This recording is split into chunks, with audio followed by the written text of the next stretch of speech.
ready to do my sound test, make sure everything is running and the audio sounds good before I get started. I believe that's D Live right there.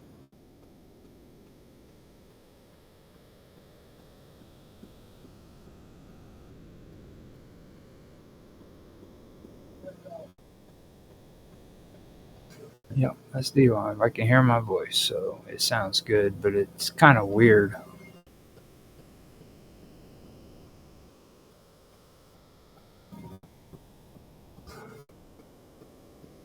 Actually, that's not. Now that sounds like Rumble. So let me see what's going on there. Yeah, that's D Live. D Live is good. Rumble is good. Everything started on X sounds good. What's next? Oh, I gotta go in, check Beam. See what that sounds like. Beam sounds good. Okay, so now we go to Twitch. Twitch sounds good. Kick sounds good. YouTube is up and it sounds good too. So we are ready. This is the final episode for this season of Ancient Mysteries. It's going to be a good one too. Hopefully I can get Mr. Robot and Tanhai Tran in here, and we will be discussing the bell or ball, whichever way you pronounce it, the cycle.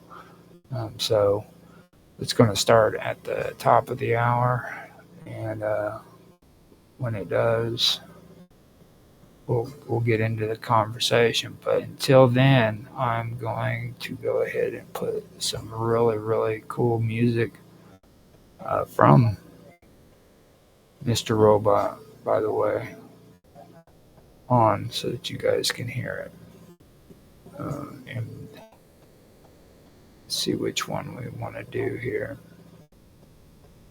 I could do Echoes of Atlantis because it's the longest one. It's like 6 minutes long, so I'm gonna put that on and let you guys listen to it.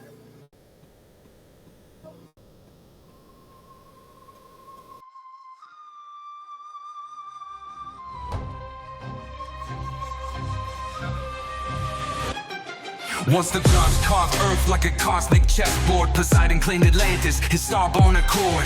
10 twin suns, throne of tridents waves at his command. Empire stretched from bow, big stones to Mayan sand. Monoliths stacked like Legos blocks no crane could lift. Sonic levitation, gods don't need pulleys or grit. Athena taught Athens, Hephaestus forged veins of gold, but Atlantis spires pierced heaven, stories untold. Is of virtue, divine blood pure in the veins. No egregious geodesic temples where starlight reigns, but mortality crept in, diluted the grace. Go turn to rust, hubris eclipsed the god fast.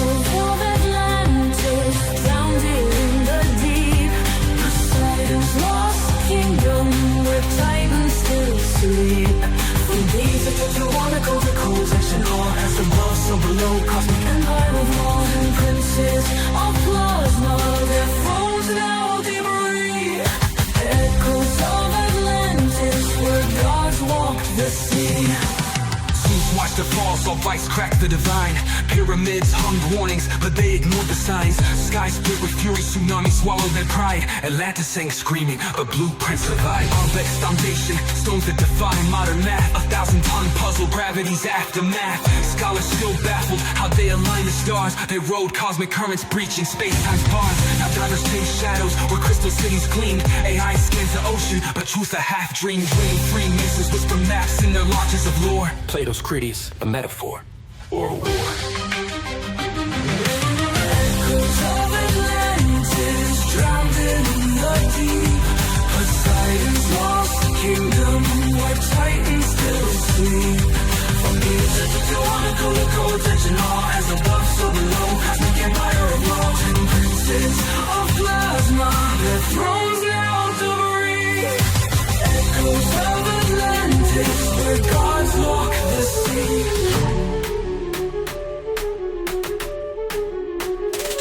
They say Poseidon's seed still flows in our veins. In every megalith, every grid that restrains. The Dogon chart Sirius, Templars guard the flame. But Atlantis tech, it's encoded in our DNA's frame. Zeus's verdict was fire, a flood and ice. Yet the Sphinx still stares, whispering sacrifice. Mortal minds crave power, but miss the design. True kings rule through resonance, not bloodline. Now decode the ruins, their psalms etched in stone. A star-born king's empire, now dust and bone. The hall of records buried neath Giza's cold gaze holds anti-gravity schematics from pre-flood days. Crystal engines hummed, organ fueled their might, till pride turned their frequencies dissonant blight. The Anunnaki fled, Mars colonies crumbled. Leviathan's bones and the Mariana rumbled. But Poseidon's ghost rides the Bermuda's mist. Evolve past the greed or drown in the abyss. Tsunamis taller than gods, crack continents like eggs. Jungles of Egypt drowned, turned to sand in Poseidon's regret. Mammals shrunk to lapdogs, skies choked by volcanic breath. Waves circled the globe thrice, 3 funerals for death. Up Nepiston, rode the arc of frequencies, not wood. Up tetrahedron ziggurat where anti-grav pulses stood. While Atlantis sank, he spliced DNA and quantum seeds, stashed them in Göbekley's veins and Indus Valley reeds. Volcanic winter's curse, Zeus hit the reset, scorched the grids, erased the moon-ringed internet. Noah's not a shepherd, he's a star-born archivist, cracking hermetic scrolls in caves where mushrooms twist. The survivors crawl from mud with amnesiac eyes, built new gods from scrap metal and fallen skies. Now desert bones whisper where cedars once soared. Man's just a ghost in Atlantis' holographic horde. The flood wasn't water, it was math. A codex purge, Enoch's nightmares digitized in the cosmic surge. As above, so below, the blueprint stays true. Rise from the ashes or drown in what's new. The flood wasn't water, it was math. A codex purge, Enoch's nightmares digitized in the cosmic surge. As above, so below, the blueprint stays true. Rise from the ashes or drown in what's you.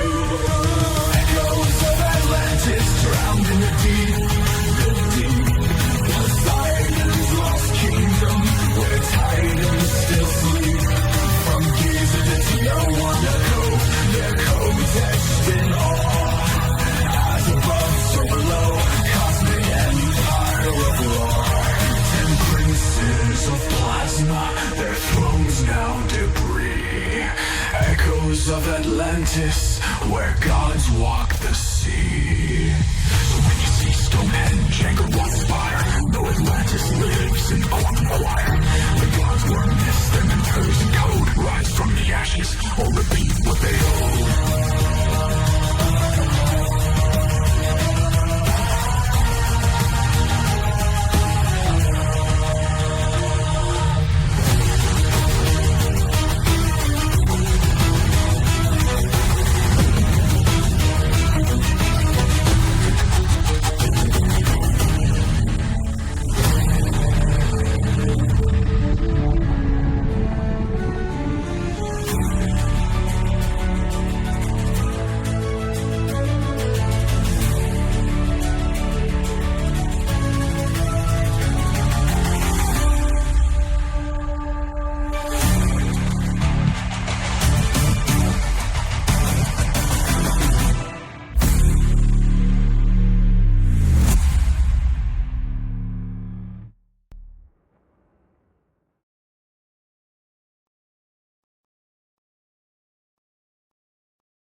Once the gods carved earth like a cosmic chessboard, Poseidon claimed Atlantis, his star-born accord. 10 twin suns, throne of tridents waves at his command. Empire stretched from bow, big stones to Mayan sand. Monolith stacked like Legos blocks no crane could lift. Sonic levitation, gods don't need pulleys or grit. Athena taught Athens, Hephaestus forged veins of gold, but Atlantis spires pierced heaven, stories untold. Kiss of virtue, divine blood pure in the veins. No egregious geodesic temples where starlight reigns, but mortality crept in, diluted the grace. Gold turned to rust, hubris eclipsed the god fast. Of Atlantis, drowned in the deep. Poseidon's lost kingdom, where titans still sleep. From these are tetralogical to codes and all. As above, so below, cosmic empire of modern princes of plasma. Their thrones now debris. Echoes of Atlantis, where gods walk the sea. Zeus watched the fall, saw vice crack the divine. Pyramids hummed warnings, but they ignored the signs. Sky split with fury, tsunami swallowed their pride. Atlantis sang screaming, but blueprints survived. Baalbek's foundation, stones that define modern math. 1,000-ton puzzle, gravity's aftermath. Scholars still baffled how they align the stars. They rode cosmic currents breaching space-time's bars. Now divers chase shadows where crystal cities gleamed. AI scans the ocean, but truth a half-dream. Dream free misses whisper maps in their launches of lore. Plato's Critias, a metaphor or a war. Echoes of Atlantis, drowned in the deep. Poseidon's lost kingdom, where titans still sleep. From music to theological, the codes and all. As above, so below, cosmic empire of law. 10 princes of plasma, their thrones now debris. Echoes of Atlantis, where gods walk the sea.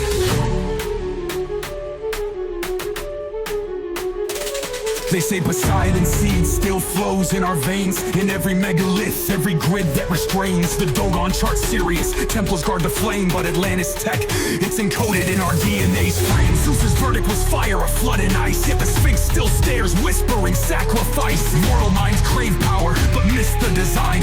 True kings rule through resonance, not bloodline.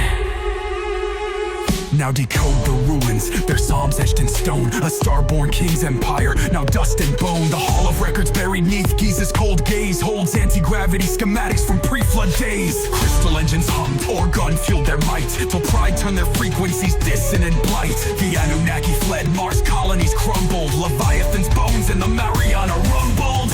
But Poseidon's ghost rides the Bermuda's mist. Evolve past the greed or drown in the abyss. Tsunamis taller than gods, crack continents like eggs. Jungles of Egypt drowned, turned to sand in Poseidon's regret. Mammals shrunk to lapdogs, skies choked by volcanic breath. Waves circled the globe thrice, 3 funerals for death. Up Nepistim, rode the arc of frequencies, not wood. Up tetrahedron ziggurat where anti-grav pulses stood. While Atlantis sank, he spliced DNA and quantum seeds. Stashed them in Göbekley's veins and Indus Valley reeds. Volcanic winter's curse, Zeus hit the reset. Scorched the grids, erased the moon-ringed internet. Noah's not a shepherd, he's a star-born archivist. Cracking hermetic scrolls in caves where mushrooms twist. The survivors crawl from mud with amnesiac eyes. Built new gods from scrap metal and fallen skies. Now desert bones whisper where cedars once soared. Man's just a ghost in Atlantis' holographic horde. The flood wasn't water, it was math. A codex purge, Enoch's nightmares digitized in the cosmic surge. As above, so below, the blueprint stays true. Rise from the ashes or drown in what's new. The flood wasn't water, it was math. A codex purge, Enoch's nightmares digitized in the cosmic surge. As above, so below, the blueprint stays true. Rise from the ashes or drown in what's new. Echoes of Atlantis drowned in the deep, the deep. Poseidon's lost kingdom, where titans still sleep. From Giza to Tijuana, their codes etched in awe. As above, so below, cosmic empire of law. 10 princes of plasma, their thrones now debris. Echoes of Atlantis, where gods walk the sea. So when you see Stonehenge, Angkor Wat spire, know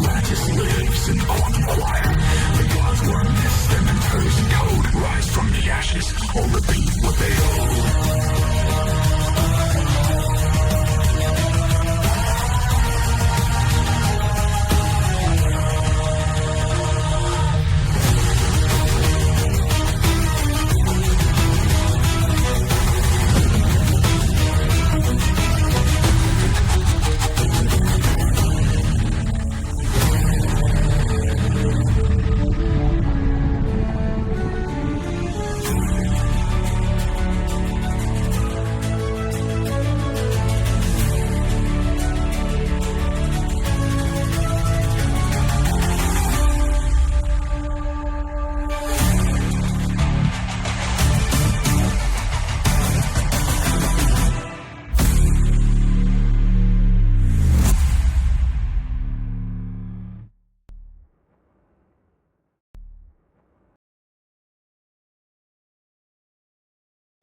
Okay, I went ahead and ended the song and everything. So get in here. Audio test. Are you able to hear me, Mr. Robot?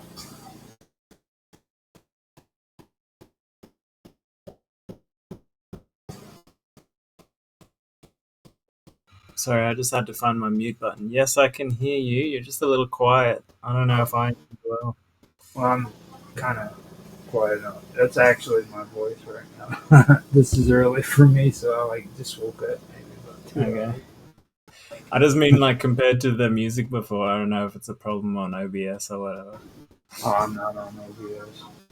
Doing it directly through Humble Studios. So you sound good. Just so you know. Dan is going to be a chicken and duck out after. So if we go farther than an hour, are you cool with that? Yeah, I just don't know how much I can contribute. I'll do my best. Well, I mean, I know that out of all four of us, me and you're the ones who really get into this more than anybody else. So it's like you have just as much to contribute as what I do. So Well, let's just jam and see how we go. now Mark is in there waiting. He's getting ready to write a message. So after about a minute or so of typing, I don't know if he's showing up or not. Now, later, it's up to you guys if you want to do this, but I'm starting that new stream series in Untethered. And I brought it up to Dan. I don't know if you heard it or not, but I'm thinking about maybe starting the first episode just talking about freaking Moloch. Okay. If you want to join that, man, that'd be cool. It's up to you. And it's So not this whole episode is on Moloch. Is that what you're saying? this one is on the ball cycle Okay. Good. Yeah, that's what I prepared for. because I don't want to get into ball cycle on this one. This or not ball cycle, but Moloch. That's a lot of people get it all mixed up. You know what I mean? Yeah. I know that I know for sure that me and you and Tan could do Moloch without getting all crazy and shit. But, like you just can't have anybody having that topic. You know what I mean? Because all of a sudden it gets out of hand and people are crazy. Let's stick to the facts. Right. Stick to the sources. Well, when you tell people who are religious that you need it based in archaeology, mad. They get really mad. Yeah. Often happens. So and for me, I'm the opposite. Like I don't go just off of the text. You know what I mean? It's like it's a bit of both. Yeah, it's interesting. I had a bit of a thing earlier today on Lucifer. I was kind of arguing with this Freemason guy about like Lucifer in Masonic texts and stuff like that. And then I actually decided because I had like a bit of preconceptions about it, and then I sort of went back and read the text, and I'm like, oh, okay, they actually seem to be kind of using it in a metaphorical sense more than anything else. And then I'm like, but wait a minute, what does the Bible actually say about it? So I go and read back the passages where it's actually used in the old Bibles, and it's kind of confusing because, like, in Latin, the word means just shiny one, or it's also referred to as like Venus, basically. So, but then I think in like one point it's also like the fallen angel story and all that, and so yeah, it's important to go back and like actually look at the text. I Well, you think both. Yeah, from like exactly. a non-biased perspective. Oh wait, now I know why my voice was low. My mic was up in the air. I have to put it Oh, I down. thought I was going deaf. I'm like, man, I can No, hardly hear you. it's like I said, blame it on the freaking sleep thing. I just woke up. I was lucky to get my coffee in. So, oh, there's I have Tank. an ear infection too, so it is a bit harder. Let's not talk. Oh, there he is. Where's everybody? We're right here. We got we got everything set up and it's ready to go. Now, what I'm gonna do, Tant, I can't see Mr. myself. What's going on? Well, for one thing, I have to share. All right. Okay. There you go. Now let me go drop down that, or let me go ahead and drop that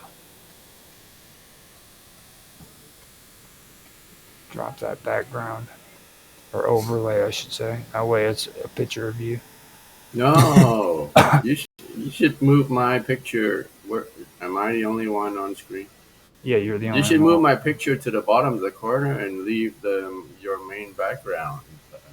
Well, that was just this right here. Yeah, that's the. When you start talking, I wouldn't mind, like, I could share my screen and do like research while you talk and Yeah, show do a share stuff. screen. That'd be cool. That Yeah, would but that would that'd be uh, cool. Well, I already started streaming. it should override and everything. Well, I'm gonna do a countdown and then do an actual opening so that it'll be good when I do my edits. okay. So, but yeah, Mr. Robot's gonna do the intro. He said he wants to do it, so we'll get that. I actually prefer that, so I like that. You got a lot of notes there, Roger. I haven't had a chance to go through all of them. Plus, I haven't even gone through the text, so I'm not really prepared for the Just show. wing So it. most of the time, I was just gonna listen in. Well, wing it. You know what I mean? This is a conversation. It's like I told Mr. Robot. You don't have to get technical, okay? What? This is And that those notes are just stuff that I've already pulled up. It doesn't mean it's going to be like talking points. yeah. So just But it would have been nice to read that text. I just found out about that text just this morning. mhm. But Okay. Mr. Robot probably had more. Yeah, Okay, let's do it. Okay. So I will do the countdown. After I do the countdown, you come out with your opening, Mr. Robot. Sure. Okay. 3, 2, 1, now. Hello, folks. Today we are talking about the Baal cycle.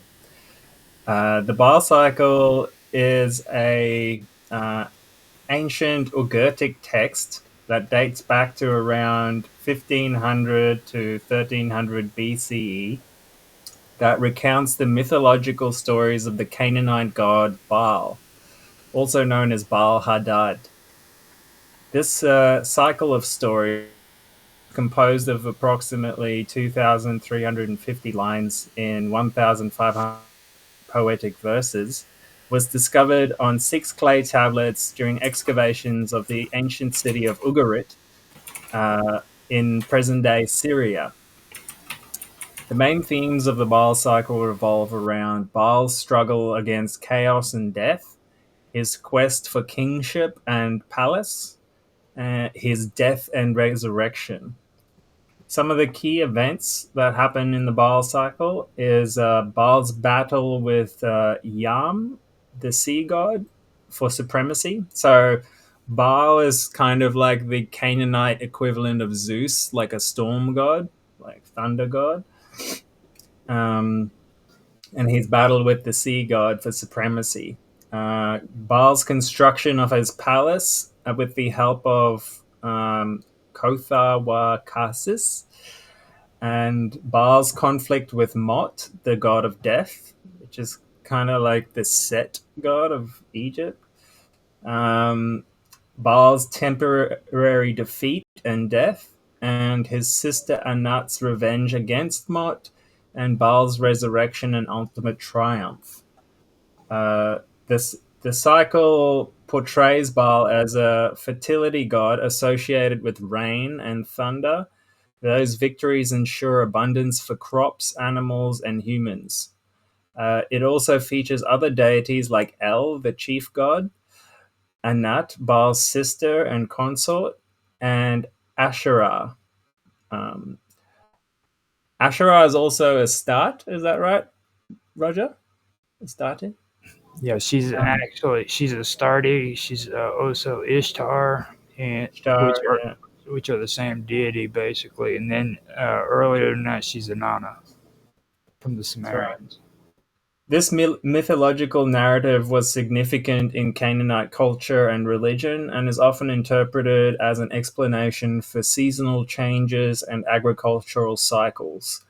The Baal cycle provides valuable insights into beliefs and worldviews of the ancient Near East civilizations, and its themes and characters are often referenced in the Old Testament of the Bible. Now, I have a definition here from Mackey's Encyclopedia of Freemasonry, where they say Bel is the contracted form of Baal and was worshipped as Babylonians as their chief deity. The Greeks and Romans so considered and translated the word by Zeus and Jupiter. It has, with Jah and On, been introduced into the Royal Arch system of Freemasonry as a representative of the Tetragrammaton, which it and accompanying words have sometimes ignorantly been made to displace. At this, I think I'll leave it there for now. But another word, like basically, Baal just means owner or lord. So it has been confused because it's used for different deities at different times, because it's sort of like a title as well. But yeah, there's also references to it as Belinus sometimes, or Baalim. So yeah. It also means husband. Yes. Yeah. That's right. And But it also says here, Belinus, the Baal of the scripture, was identified with Mithras and with Apollo, the god of the sun. A forest in the neighborhood of Lorne is still known as Solva Belin, or the forest of the Belinus. And traces of this name are to be found in many parts of England. The custom of kindling fires about midnight on the eve of the festival of St. John the Baptist at the moment of the summer solstice, which is considered by the ancients as a season of rejoicing and divination, is a vestige of the Druidism in honor of this deity. It is a significant coincidence that the numerical value of the letters of the word Belinus is those of Abraxas and Mithras, all representatives of the sun, amounts to 365, the exact number of days in the solar year.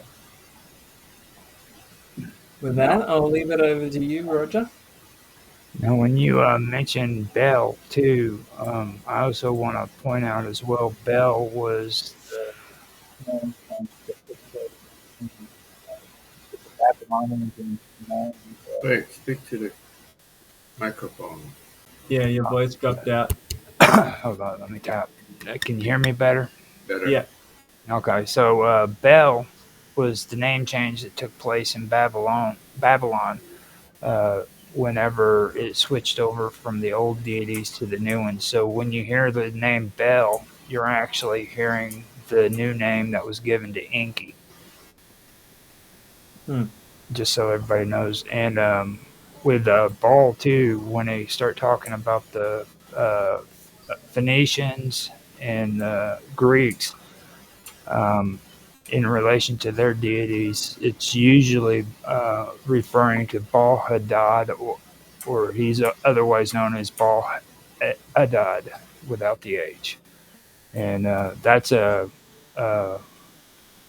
mixture between Zeus and Marduk from Samaria or from Babylon. Do you guys have a good link to the translation of this text that we can share? I, I don't have. I've got a book here for it. Oh, And you got a hardcover book? readings of Man, it on YouTube if you want to listen sound to an like you're audio version prepared. of it. No, But hey, before we go on, the what was that last deity you said? It was Marduk. Marduk. Is that Yeah. like a dragon type thing? Marduk was the god who eventually became the head of the pantheon for the Babylonians after Babylon took power in that region. It's Um, depicted as like a dragon type thing, though, isn't right. it? Yeah, he's the one who actually was the one who slaughtered Tiamat. Human. Oh. Mm. Because there is a part in the Bible that talks about Bel and the dragon, Mm-hmm. Well, and I wonder if that comes from that kind of origin. Yeah. And there's a lot of similarities there too, if you notice it, because like with Baal battling against Mott, Ball's battle with Mott is pretty pretty. It's pretty similar to the battle between Marduk and Tiamat or Tiamat, however you pronounce it. And the reason why I always say that too is because I learned with the word Toth, like they really don't know what the actual way of pronouncing those words are. So if you say it a certain way, it really doesn't matter. There's no right or wrong how to pronounce it. You know what I mean? So They leave like vowels out or something like that. The Hebrews did anyway. I don't know if the Phoenicians did as well. why is it why is it called the Baal cycle? um, it's actually it's Cycle meaning what kind now of cycle of his reign or what? they have actually two names for it. It goes by the ball cycle or the ball epic. Um, and it's like the Epic of Gilgamesh was the Right. first epic in history, but there was after that, then you had other ones that were before the Greeks too, like the ball cycle is actually the ball epic.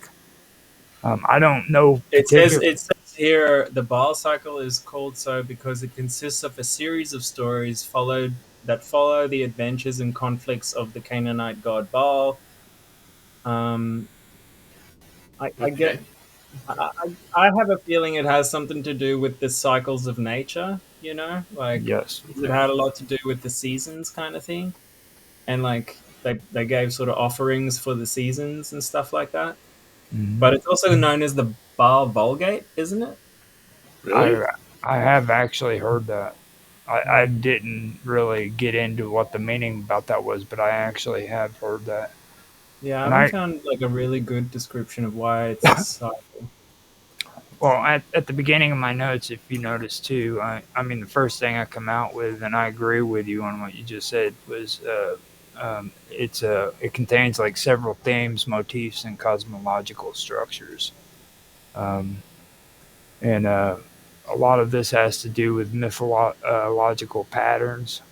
It's also got cosmic dualities, divine conflicts, relationships between gods and humans, as well as sacrificial rites. So, so it has it. it does ring in my On mind about what on you said. the Wikipedia page, there's a link to Mark Smith, an author who wrote the the Eucharistic Ball Yeah, Cycle Volume 1 and Volume 2. probably I the think most authoritative. Volume 2 is accessible from the Wikipedia page, but Volume 1 I just found a link to the PDF. I can share it there. Oh, there you go. I will also. Now, is this on the actual Rumble chat or just between On us? the Rumble chat. You want me to shoot it in the chat room as well? Oh, I can do it. I can do it. It's cool. What is this .ch domain? It's not China, is it? Um, Or Probably. Czech Republic? Now that would actually be a better if it was from that region and he's writing that book, he would have probably a lot more background in the subject than what like me or you or even Yeah.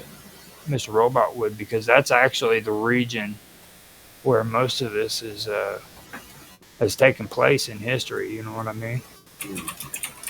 So, I mean, that would actually be a good read if he's from that region. Switzerland. Switzerland. Oh, It's okay. Switzerland actually. CH is Switzerland. But That's weird. he was known for being a good translator of it. So. Hmm. So you can see he has like this thunder type weapon, similar to the Dorji or the thunderbolt of Zeus in his hands, Hmm. and He these has a horns that come bull's out of his horn. head. Are those like bull's horns that you got on top there? Yeah. But the thing is, he is known as the bull, or the bull of heaven, right? Yep. Mm. Because of he's a fertility god, like and but the horns Right. are actually meant to represent enlightenment, kind of like an aura or a halo in Christianity. Now, It's actually like energy. is his Energy. religion the practice that like burns children inside a golden bowl? Now Uh, that is Bal Haman. isn't That's that somebody Moloch? else.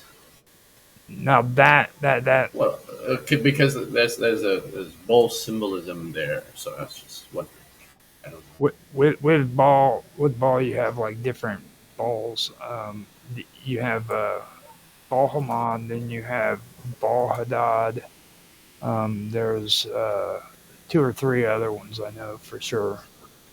But Haman was the one that was the ones that was into uh, the child sacrifice, and him and I always keep forgetting her name. It starts with a T. Tanis or Tanit was his consort, and that originated around North Africa and Western Mediterranean. And when you hear stuff about Carthage and child sacrifice, that's where uh, that. Okay.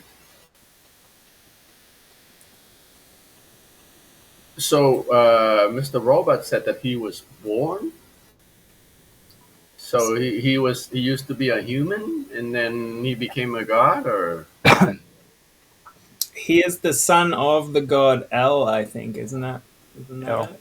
yeah, So and he is basically some of the a god now. demigod, kind of like he's I don't know who his mum is.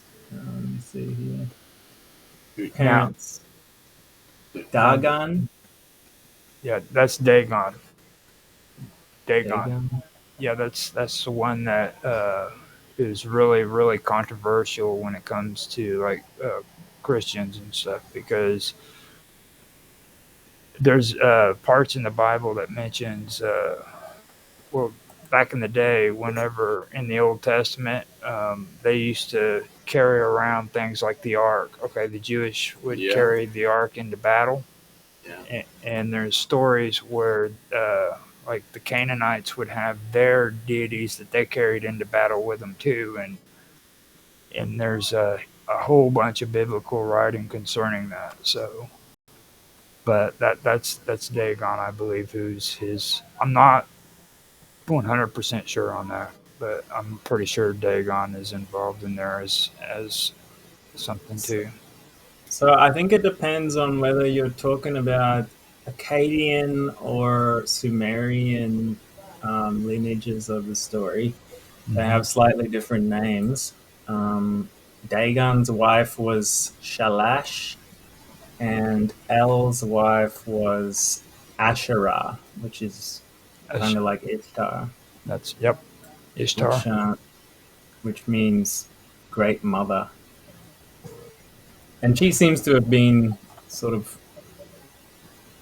I, I'm having trouble recalling the actual story now. Whether it was, she is considered a goddess, but who her parents are, I'm not sure. I don't even know if it said that actually in the story.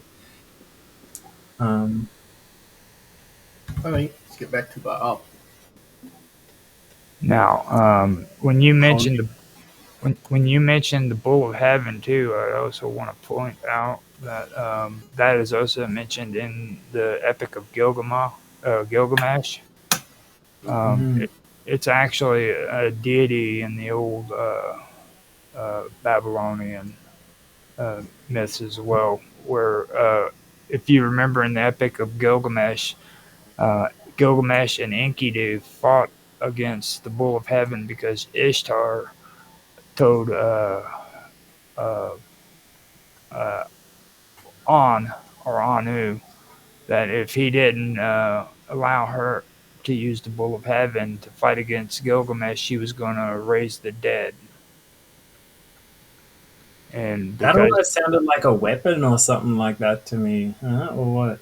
it sounds pretty peculiar, if you ask me. I mean, Yeah.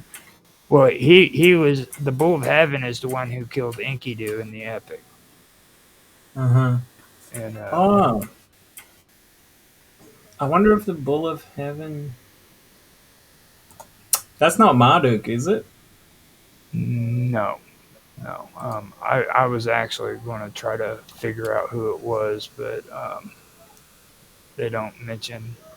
Bull Uh, of That, Heaven that link I sent was is just a looking up. mythical beast fought by King of Uruk Gilgamesh. The story of the Bull of Heaven is known from two different versions, one recorded in earlier Sumerian poem, the other one is a later Akkadian. Google Lana. In the Sumerian poem, the bull is sent to attack Gilgamesh by the goddess Inanna, which is also Ishtar, isn't it? Yep, that's her Uh, original name. for reasons that are unclear. Um, the more complete Akkadian account comes from the tablet 6 of the Epic of Gilgamesh, in which Gilgamesh refuses the sexual advances of the goddess Ishtar. Hmm. Mm-hmm. And then she must have gotten pissed off that he wouldn't have sex with her and sent the bull of heaven Yep. from her father Anu so that she may send it back to attack Gilgamesh in Uruk, which is Ur. Anu gives her the bull and sends it to attack Gilgamesh and his companion, the hero Enkidu, who slays the bull, and they slay the bull together. So, But hmm. in the process, Enkidu was mortally wounded and eventually died, and that's what sent Gilgamesh on his quest to find immortality because he realized he was mortal. So his quest from that point on is to find out how to become immortal like the gods. Well, this is kind of interesting because these seem like they're parallels. So Mhm. Anu has to be El, and the Bull of Heaven would have to be Baal.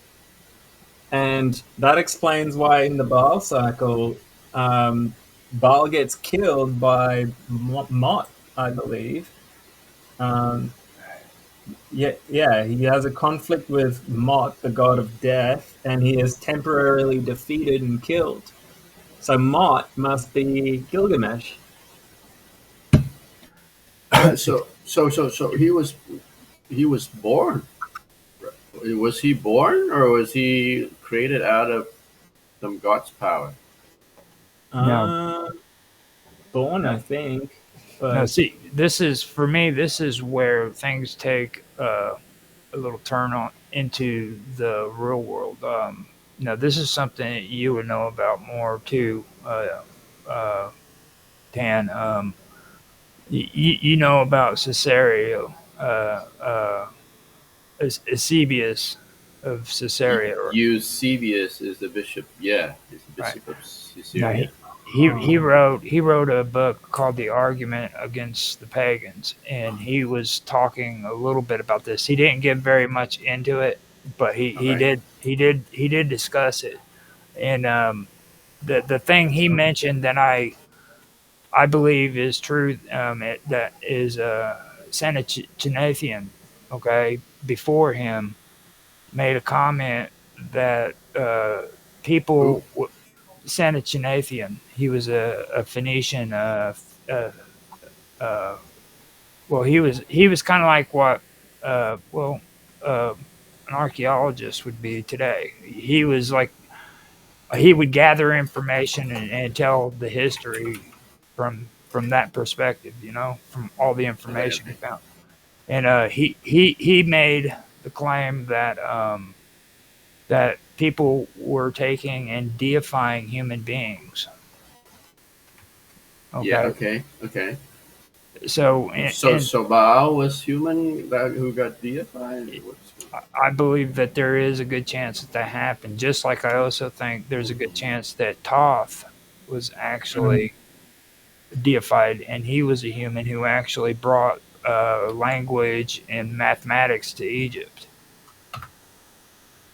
So there's a good chance, in my opinion, that he was How? and that's also. what Eusebius actually said too. I'm trying to. I actually translated one of his texts, and yeah, he goes into basically tracing all the way back who the historical characters are and who they became deified as, and all this. It's really interesting. Hmm. It I really actually is. really like his book. That's I one. sent it to you. That histories of the of the Phoenicians. Oh He yeah. goes right into it there. Now, this is a PDF, right? It is. Okay, but Um, it's got a link, but I want to double. How long is this? So none of you have seen this text which one? of Psycho. The ball. Um, I have a translation of it here somewhere if you want. Okay, how long is it? How long? How many? Oh, it is huge. It is It's huge. long. Okay. Yes, But it is. the thing is, when a lot of them have a like commentary with it, which makes it Yes. huge. But Yeah. I recommend actually just listening to someone reading it because you can listen to the whole thing in like 16 minutes. Send the link to the YouTube reading. Okay, I have it here.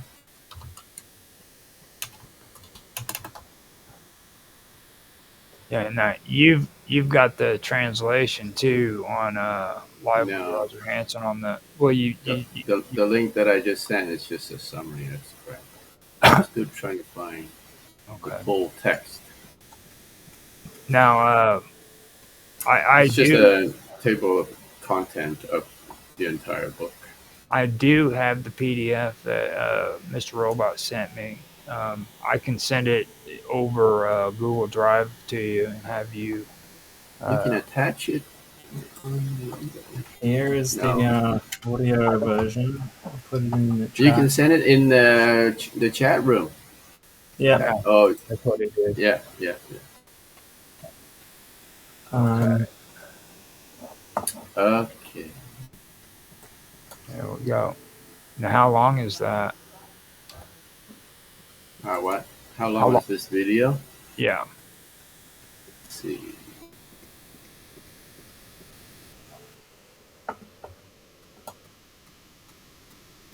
It's only 16 minutes. Do you guys want to play it? I don't think we I'd be up should. for it.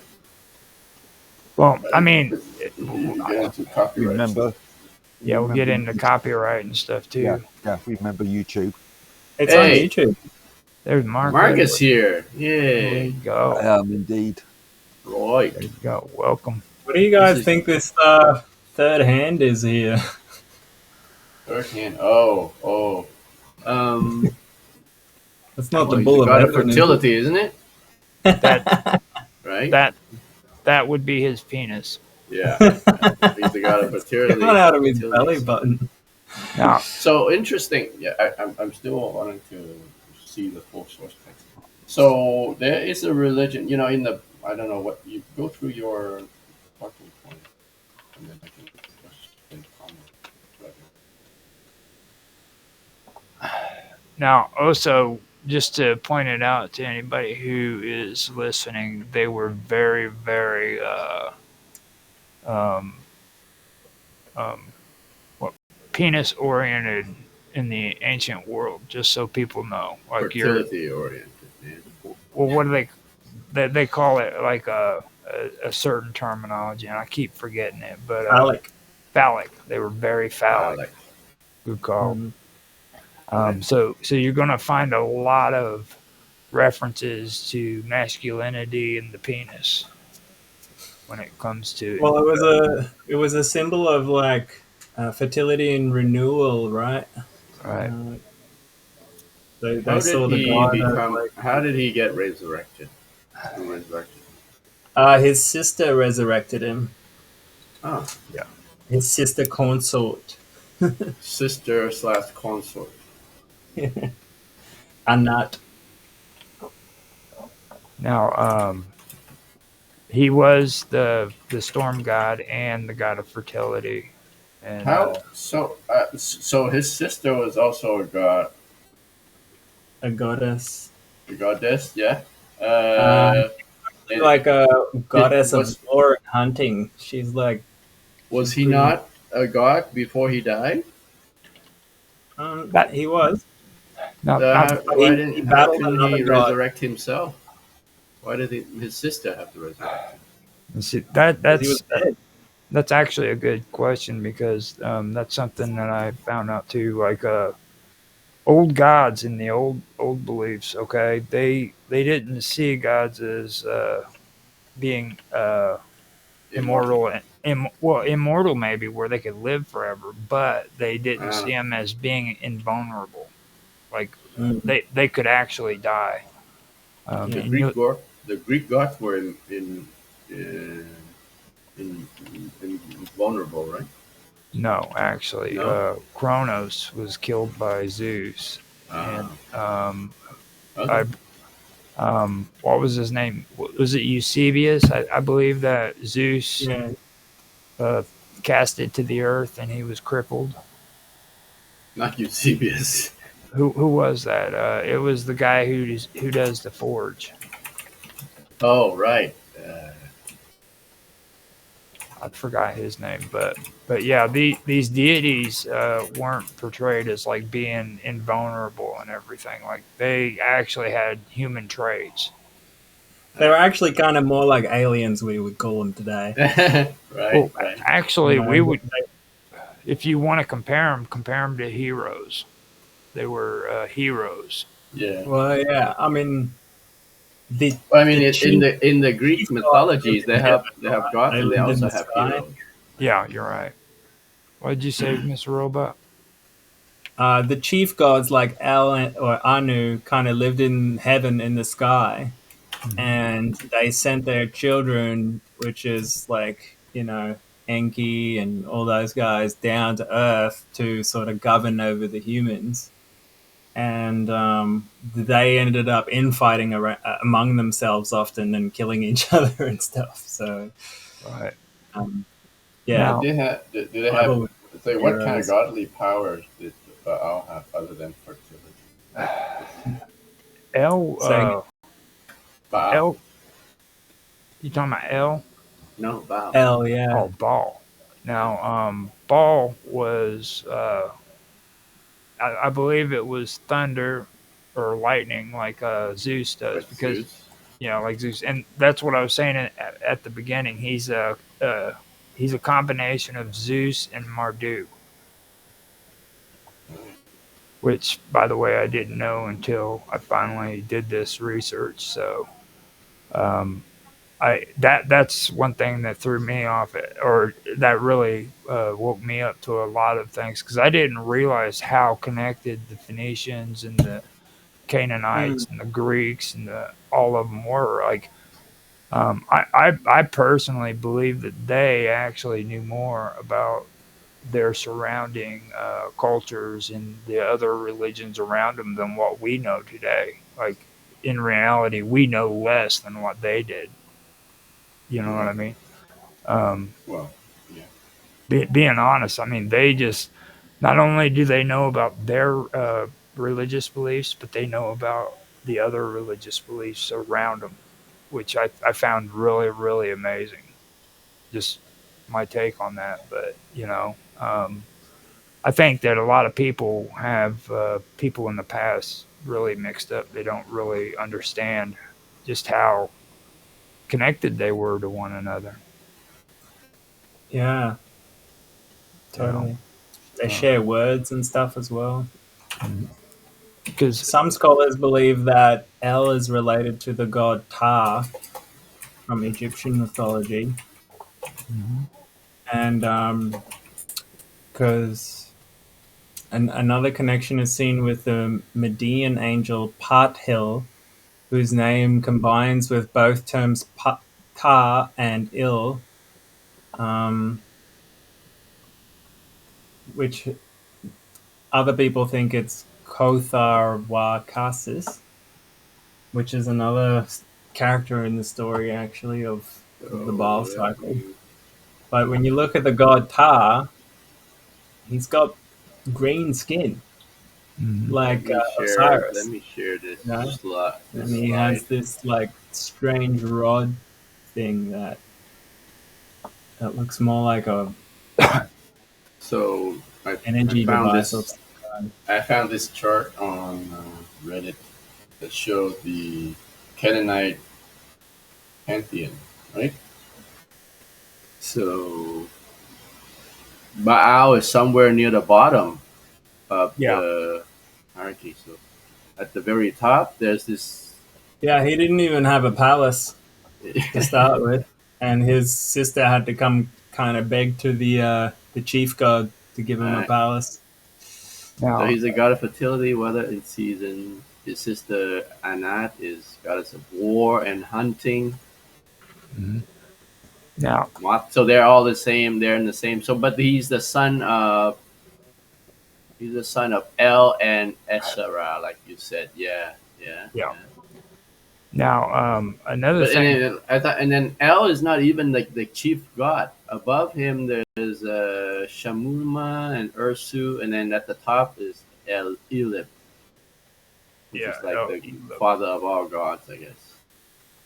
God, the All Father. yeah,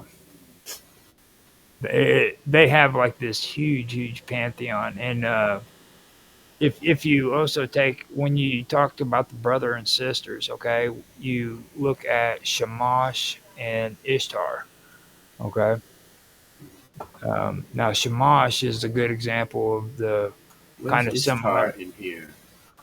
She would be Els, not Els. She would be Paul's mother. Paul's mother would be. Paul's mother Ash, would be Asherah. Asherah. Yeah, Asherah. Asherah. Asherah is the equivalence of Ishtar, and Uh, Ishtar's brother was Shamash, and Ishtar's brother was not on here. was Utu Shamash is what his name is. Utu, Utu, and Shamash. That must be El in this chart. Utu. Male god in that level. I can send a Wikipedia link so that you guys can check it out if you want to see it. We But can share it on the screen. Stop sharing. well, yeah, actually, you're right. Um, this. would be. Shamash was the sun god, believed to see everything that happened in the world every day, and was therefore responsible for justice and protection of travelers. The divine judge, he could be associated with the underworld. Additionally, he would serve the god of divination, typically alongside the weather god Adad, which is Baal. Mhm. Yep, Okay, actually, He's kind of we're the getting same as past 40-minute mark. I have 20 minutes. Do you have a lot to go through in your talking point? now the one thing we did discuss Mott, all right, but um, Yamo is the god of the sea. Now, what did you pull up when it comes to Yamu, Mister Robot? Yamu. Yeah, Uh, he I haven't had come two. across that one. How do you spell it? Why? Yammu, and that was another one of Oh, Yam. Yeah, yeah. Um, yeah. It's also so Yamu. I guess is like the short way of saying it. Yamu must be when they refer to it. yeah, he's yeah. Um, Yam is the sea god, worshipped in various locations in the Mediterranean coast, kind of similar to Poseidon, I would say. Mhm. Because I've been on that coast in the Mediterranean, and there's a lot of towns and cities that still have like statues of Poseidon. Um, the Baal cycle, he is portrayed as an enemy of the weather god Baal. Their struggle revolves around attaining rank in the king of as king of the gods. The narrative portrays Yam as a candidate favored by the senior god Al, though ultimately it is Baal who emerges victorious. Yam nonetheless continues to be referenced through the story after his defeat, so he's not killed.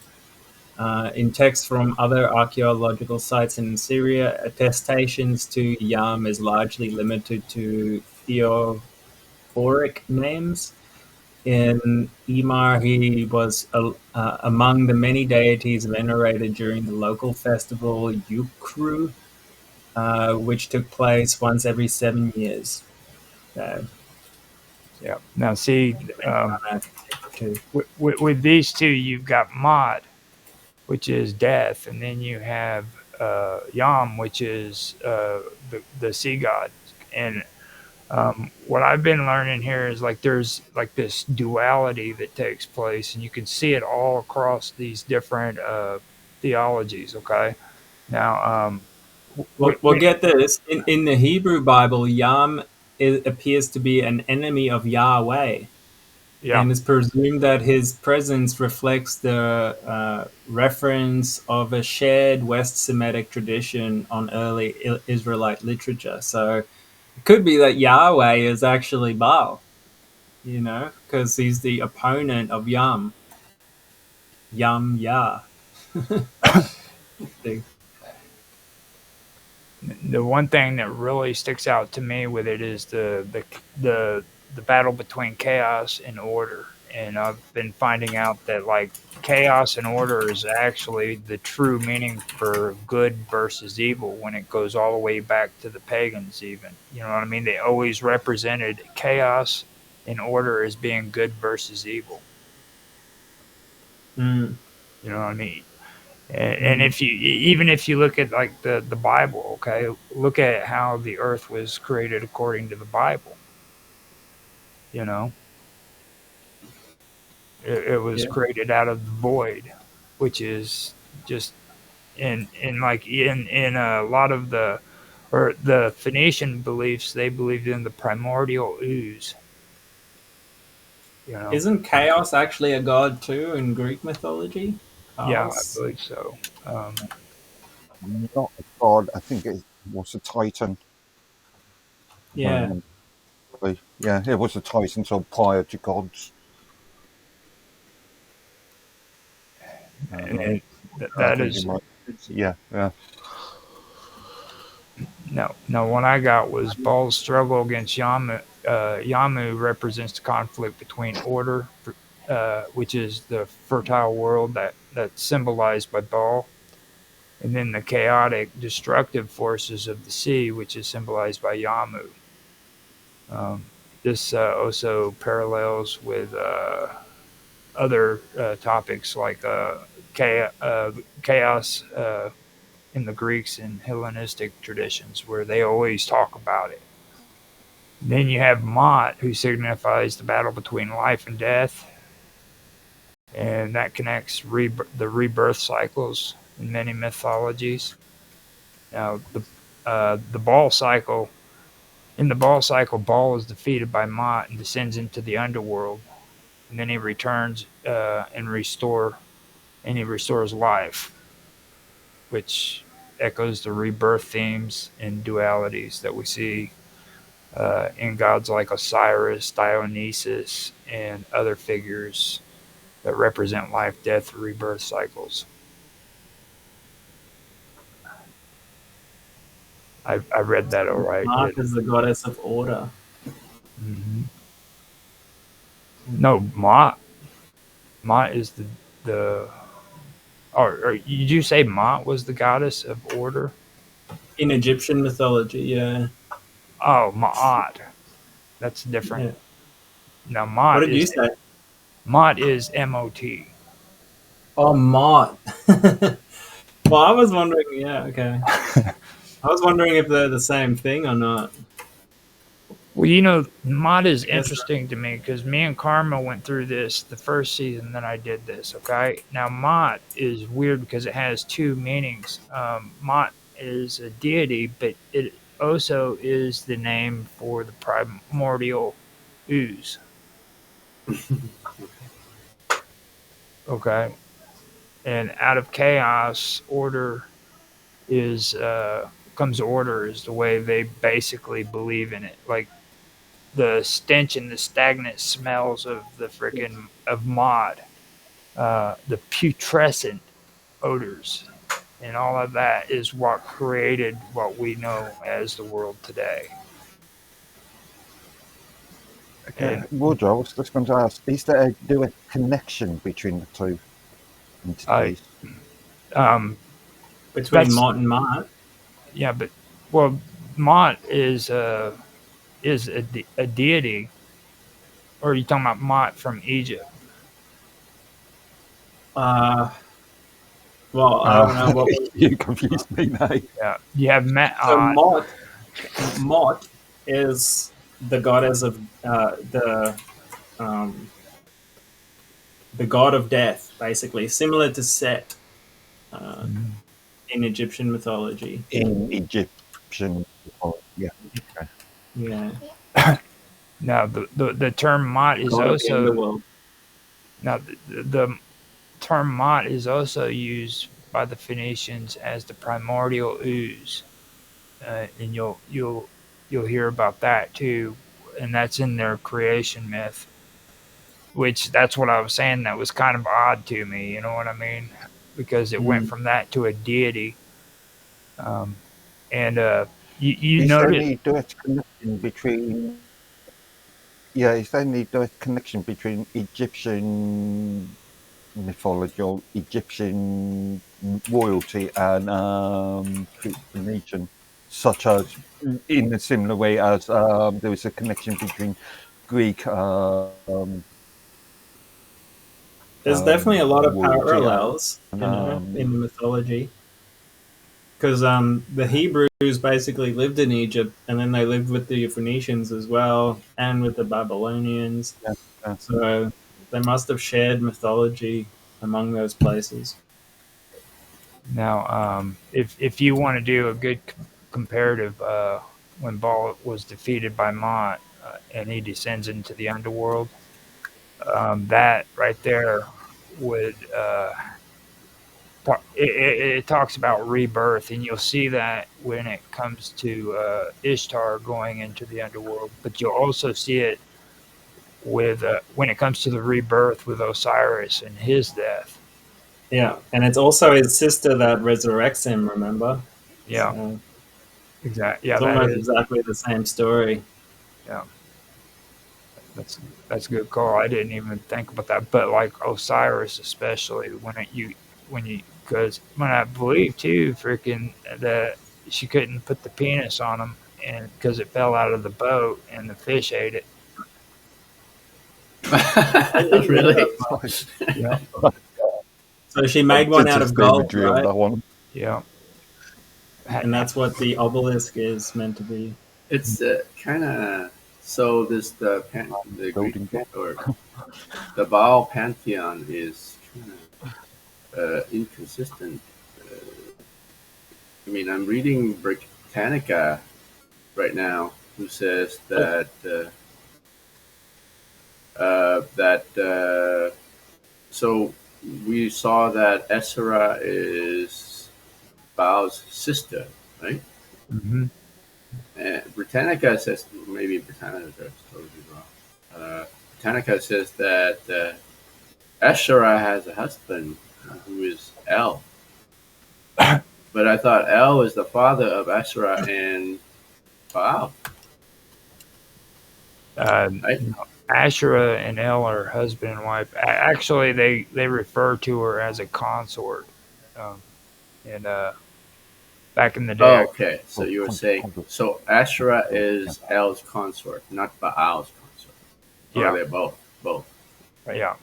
Well, they're What? no, she's the mother of Baal, and that would and Oh, generally sorry. You're right, right. So I'm confused. So who are you saying was Baal's sister who resurrected him? Baal's sister was Anat, or Anna. also known as Okay. Ishtar. Right. she Sorry. It's was in that. interesting that her name starts with an I, same as Isis, which is, and the Anat was Baal's sister and consort, whereas Isis was Osiris's wife and his sister. So consort and sister, Okay. same theme. All right.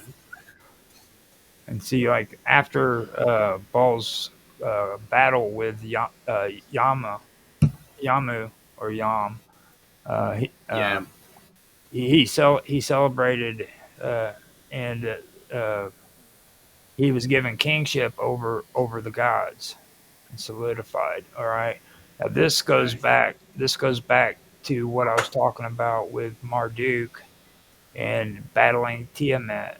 Because none of the other gods in that pantheon could defeat Tiamat. She was the mother of all gods, and he was actually able to defeat her, and that made him the head of the pantheon. You see what I mean? So you even have the Sumerian myth going on along in there too, and he was given kingship over the rest of the gods.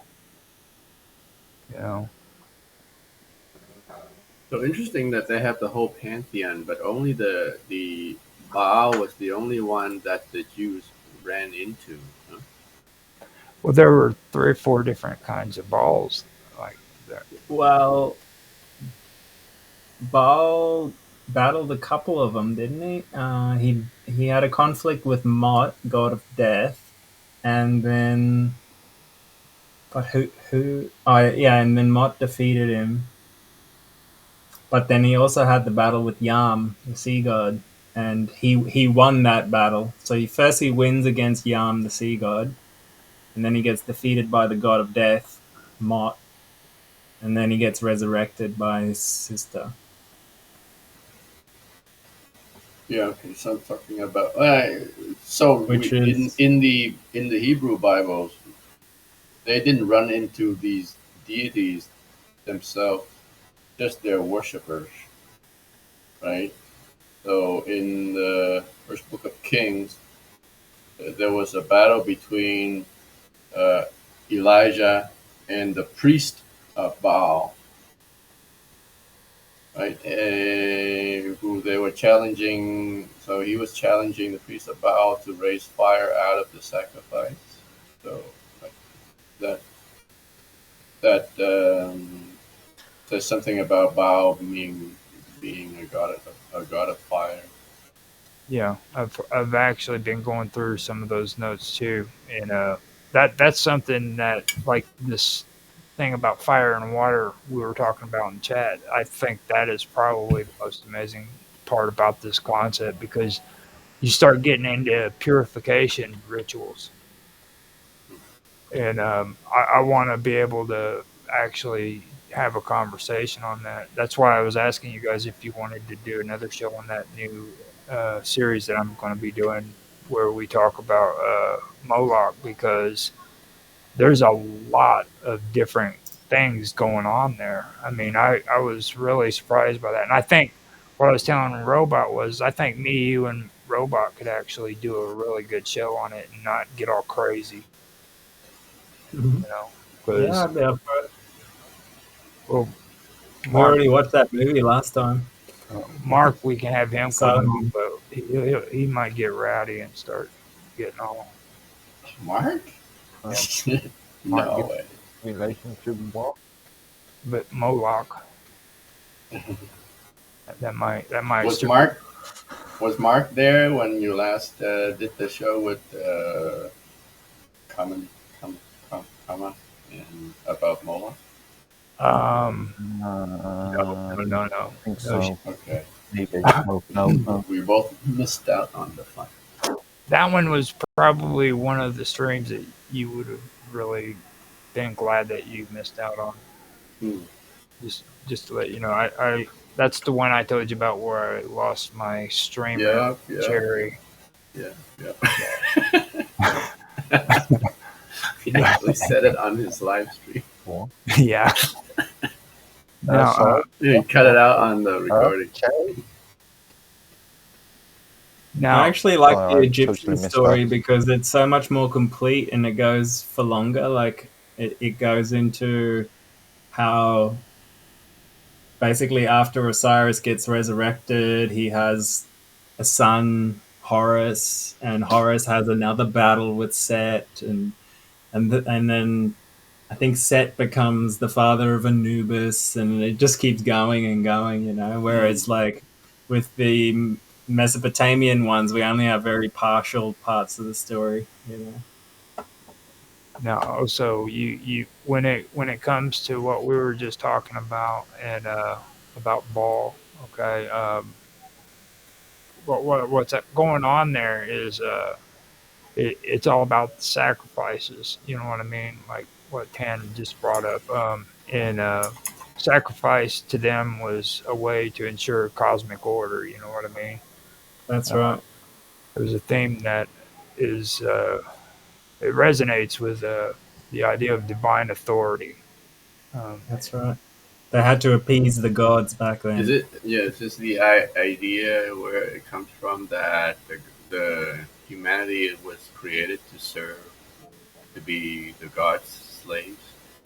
yep, pretty much. Well, see, not only were that we were slaves, but like the ancient gods, they actually fed off of our prayers and off of our sacrifices. It fed them. So Mm. when you went and you sacrificed an animal, You made them stronger. you made them stronger. They fed off that. That was their nourishment. But also, that kind of got Terry corrupted Pratchett. over the years with the priesthood, where the priesthood would kind of trick the kings into believing in these deities, but then they would really sneak into the temple through like a hidden door and eat the offerings, so, and sell some of the offerings and stuff like that. So the priesthood became really powerful and like fat because they just demanded all these offerings all the time. And that's the story of Bel and the dragon in the Bible, where David goes on and shows the king of Babylon, I think it was, that now you're actually, you know, worshipping a false god and you're being tricked by the priesthood. And he goes on to go, well, one of you are going to die. Either you prove to me this god is real, in that case, David dies, or if you can't prove it to me, then you're gonna die.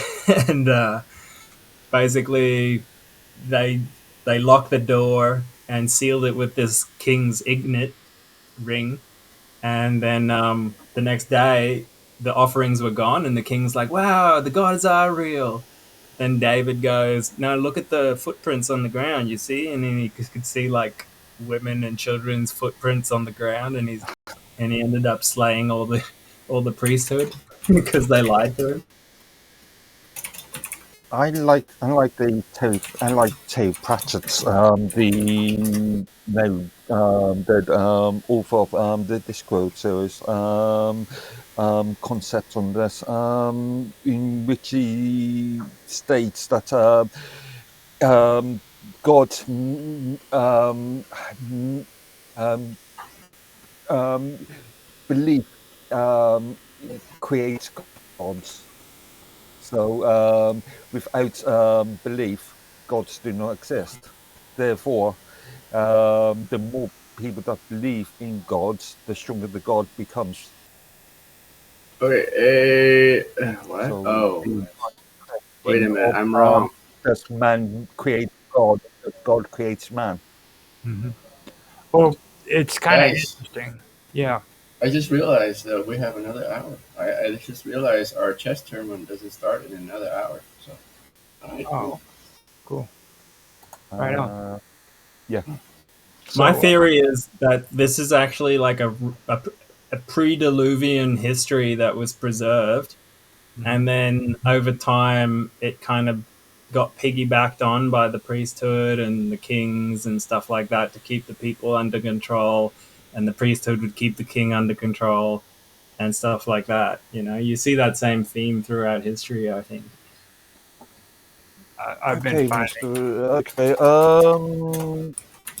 The argument is that religion needs some sort of order, needs some sort of structure, and therefore, who creates and who implements that structure?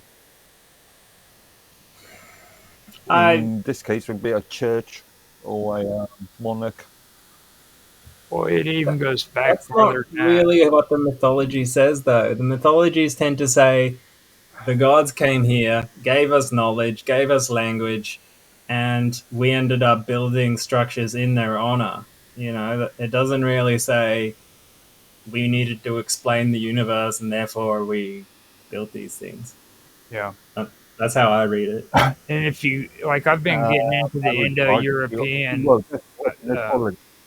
No, now when it Yeah, that's comes, what the mythology says, but it's the old sort of science against magic. Then y- y- you are you But need remember, in the old to days, science was understand magic. the world. Yeah, precisely. That's my point. You need to, as an individual, you need to understand the environment you are in. You need to understand that's a hill, that's a field, that's fire. Um, Therefore, you are creating, I don't know, a narrative, a um, a concept about what those things are. right? Maybe you're right, Mark. Or It's a maybe aliens god. exist and they came here Huh? and gave us knowledge and pyramids and shit. Who Well, knows? Like aliens. well, also, No, you hold up Yeah, though. but wait, so you don't you conflate wait. So God with you don't alien. think the Egyptians built the pyramids? Huh? Um, All right, sorry, I All we're right. I think digressing. Let's that get back on topic. No, what I was wanting to say is this, okay? Now, with what you guys are talking about with the Indo-European stuff that I've been going through, okay, it's a lot more nuanced than all of that, you know, because like each word that comes out of our mouth when it comes to these deities represents something, okay? Like you just say God and you don't even understand what the actual word means, or you Right, say L and you don't understand what the word L means, you know what I mean? right, But there's root words that's involved with it. right. And I It's the went through. Babel effect. Right, and I went through a lot of the Indo-European and the Indo-Aryans. I hadn't had time yet to go through the Semitic stuff as thoroughly, but I'm, you know, these words are connected to nature and they're connected to the way things work. You know what I mean? These people observed the world like Mark was talking about, but they had to rationalize it in their heads. This is why the thunder is the way it is, because there's gods who are up there um, causing these things. You know what I mean? So Okay.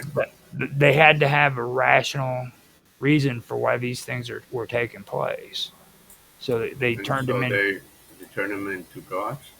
turned them into deities. Yeah, you know. So Well, I think the same way you're describing them is what we're doing now. We have to find a yeah, rationalization for why they came up with those stories when we weren't really there and we don't really know. I just think, Question. why make it so Question for like, you guys. for example, a lot of these myths actually get traced back. If you're talking about Indo-European, the Indo part is India, and a lot of Mhm. it actually traces back to the early Vedic myths.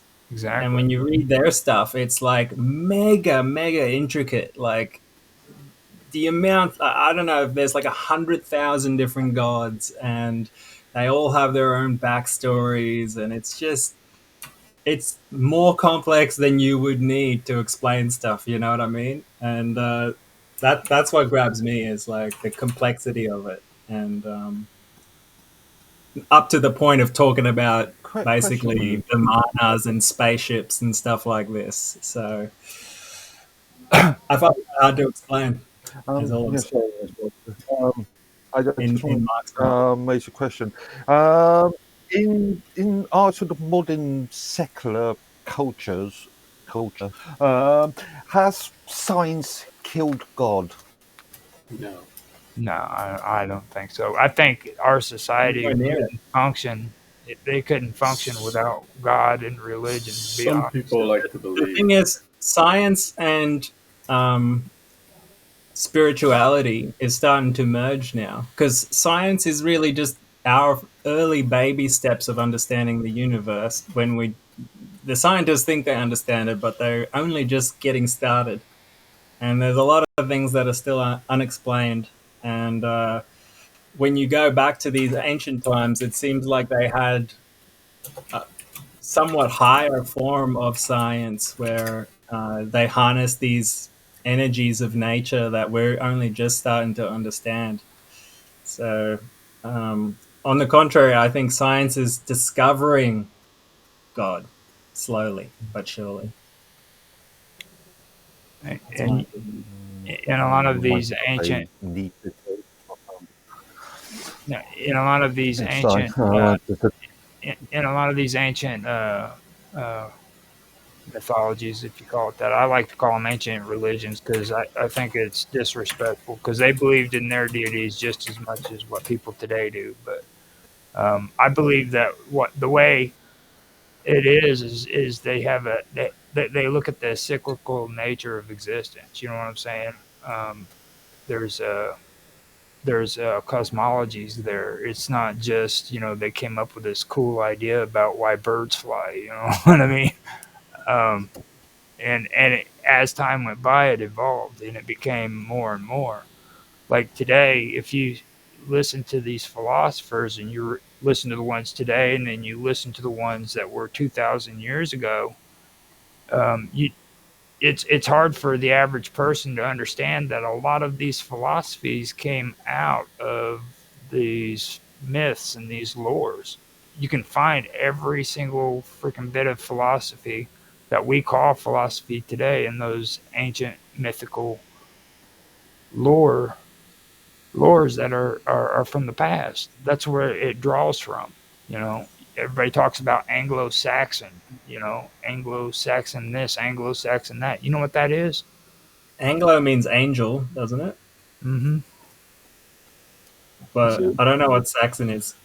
Saxon. Saxon is probably the most pagan belief that was ever in Europe, dude. Which is? Okay. Let me found an interesting post on Reddit Mm-hmm. about the Baal cycle, and this person is from 4 years ago did a quick summary of what's in that text, right? So Mm-hmm. let's go through them. Summary of the Baal cycle. Okay. Yam wants to be the ruler over other gods and to be the most powerful of all. Baal. So in here they're saying Baal just literally mean Lord, and there might be like Roger said there are multiple of them, but it's just a title for Lord, and there's different lords in their pantheon like Baal Hadad. Okay, anyway, so back to the summary. Baal Hadad opposes Yam and slays him. Baal Hadad, with the help of Anath and Athirat, persuades El to allow him a palace. Baal Hadad commissions Kothar wa Kassis to build him a palace. The king of the gods and the ruler of the world seeks to subjugate Mot. Mot then kills Baal Hadad. Anat brutally kills Mot, grinds him up, and scatters his ashes. Baal Hadad returns to Mount Saphon. He's dead, so we're missing a part where he got resurrected somewhere in between here. Now that mountain that you're talking about today, they call it Mount Cassius. Okay. Mount Saphon is now Mount Cassius. Where is it geographically? It's in Anatolia. I know that much. Or it might actually be in Libya. Libya. Yeah, but I can actually. Yeah, I think so. So Moth killed Hadad, Anath killed Mod. I guess from when we're reading between the lines here, then Anath resurrected Baal Hadad, who returns to Mount Saphon. Mod, having recovered from being rounded up and scattered, challenges Baal Hadad. Baal Hadad refuses, and Mod submits. Baal Hadad then rules. So that is the gist of the Baal cycle text. That was really, really good. That was actually pretty good. That was a pretty good outline, to be honest with you. Mm-hmm. Now he brought up Mount Cassius or the Mount mountain. Saphon. And a lot of people don't realize that mountain was actually the home of the gods, and to this day, they mention that, and that connects to the Greeks as well. Because in my findings, I also brought up something about the twins. I posted it earlier in the chat and everything, but um, all of this goes back to that mountain. And I've been noticing ever since I started doing strange stories this year when I uh, did my strange stories on Mount Fuji and Mm-hmm. Suicide Forest. It just kind of went way, way in a direction I didn't expect it to, because all of a sudden I'm learning about like mountain worship and the way people worship trees and things of that nature when it Well, I came. mean, mountain is the basically the ascent. It represents the ascent of man to something higher, and the ancient people used to worship gods up in the high mountains, Hmm. and In the and Baal cycle, it was the Mount Zaphon, Mount or Saphon. Yeah. Saphon, Yep. which still exists today. It's called Baal Saphon, Uh-huh. and it is, where is it? Um, translates to land of the north. Did you figure out geographically where it is? In fact, just look It's up. the now Jabal Accra, Accra is the one I've got, and that is supposed to be the mouth of the Orontes River on the Syrian, and that's on the Syrian and Turkish border. Yeah. So first millennium Assyrian texts mention Baal Zaphon as the name of the mountain itself. Locally, the mountain was Syrian worshipped Turkey in its own border right. is Yeah. Syrian Turkey border is what Gemini tells me. It's where, in Hebrew scriptures, the Israelites were instructed to camp by Yahweh across from the place named Baal Zaphon in order to appear trapped and thereby entice the Pharaoh to pursue them. This must be during the Exodus. Mm-hmm. Okay. So I wonder, is that the same Uh, as Sinai or what? Mount in Exodus. What is that Mount? Mount Zion was in Exodus. Sinai. Now that one is right next to Jerusalem. Mm. That one is a different mountain altogether. But it goes back to what I was saying too. You find a lot of mountain worshiping. Even with Noah, Noah went up on the mountain to Mount get the. Sinai, right? You're right, Mr. Roberts. You know what I mean? He even went up on the mountain to get the the commandments. You know. Yeah, Um, yeah, yeah, yeah. and you'll see that all over Yeah. every religion, pretty And much. then in, like I mentioned in the Book of Kings, uh, Elijah battled the priest of Baal on Mount or near Mount Carmel. Carmel. Yeah. Now, Jebel Arca is a mariner's landmark that gathers thunderstorms. The mountain was a cult site in ancient Canaanite religion and continued through classic antiquities. A mount of ash and debris remains. An archaeological investigation was broken off because of military restrictions imposed due to the mountain's border location. So, the ancient Semitic name for the mountain was Sapon and is recorded in Akkadian as Supuna. In Ugaritic, it is Supanu, and in Egyptian, it is a lot of fuzzy words. In Aramaic, it is Sapon, and in Phoenician, it is Sapone. Now, when it's got that straight line above it, that's supposed to be like it's still like here in America, right, where it's supposed to be the O sound. Mount Saffron. I Okay, actually think it's in Saudi Arabia somewhere, or like on the border of like no, Kuwait. I just told you. I even like in a ancient Semitic, it is known as Sapon. That's the Yeah, word, no, I know. I Saffron. told you that before. right? But I'm trying to find the location of it. I Yeah, just yeah. told you it's right here on the border of the Syrian and Turkish border. Well, Google says it's now Mount Kilik right now. I don't. That This doesn't is make sense. Yeah, see, and that goes. Okay, let me. I didn't want to bring anything or very much up when it comes to um, with Je- modern name is It should be yeah. Jebel Akra, yeah, that's the one I got right there, Jebel It. Akro. I but reckon that it is is. in that's where now called Mount Kilik. Yeah, I'm wondering what the deal is with that. They keep changing the name. I think if they believe if they keep changing the names, people are going to forget. Yeah, that's Yeah, right. I think so Forget all the too. bad stuff that happened there.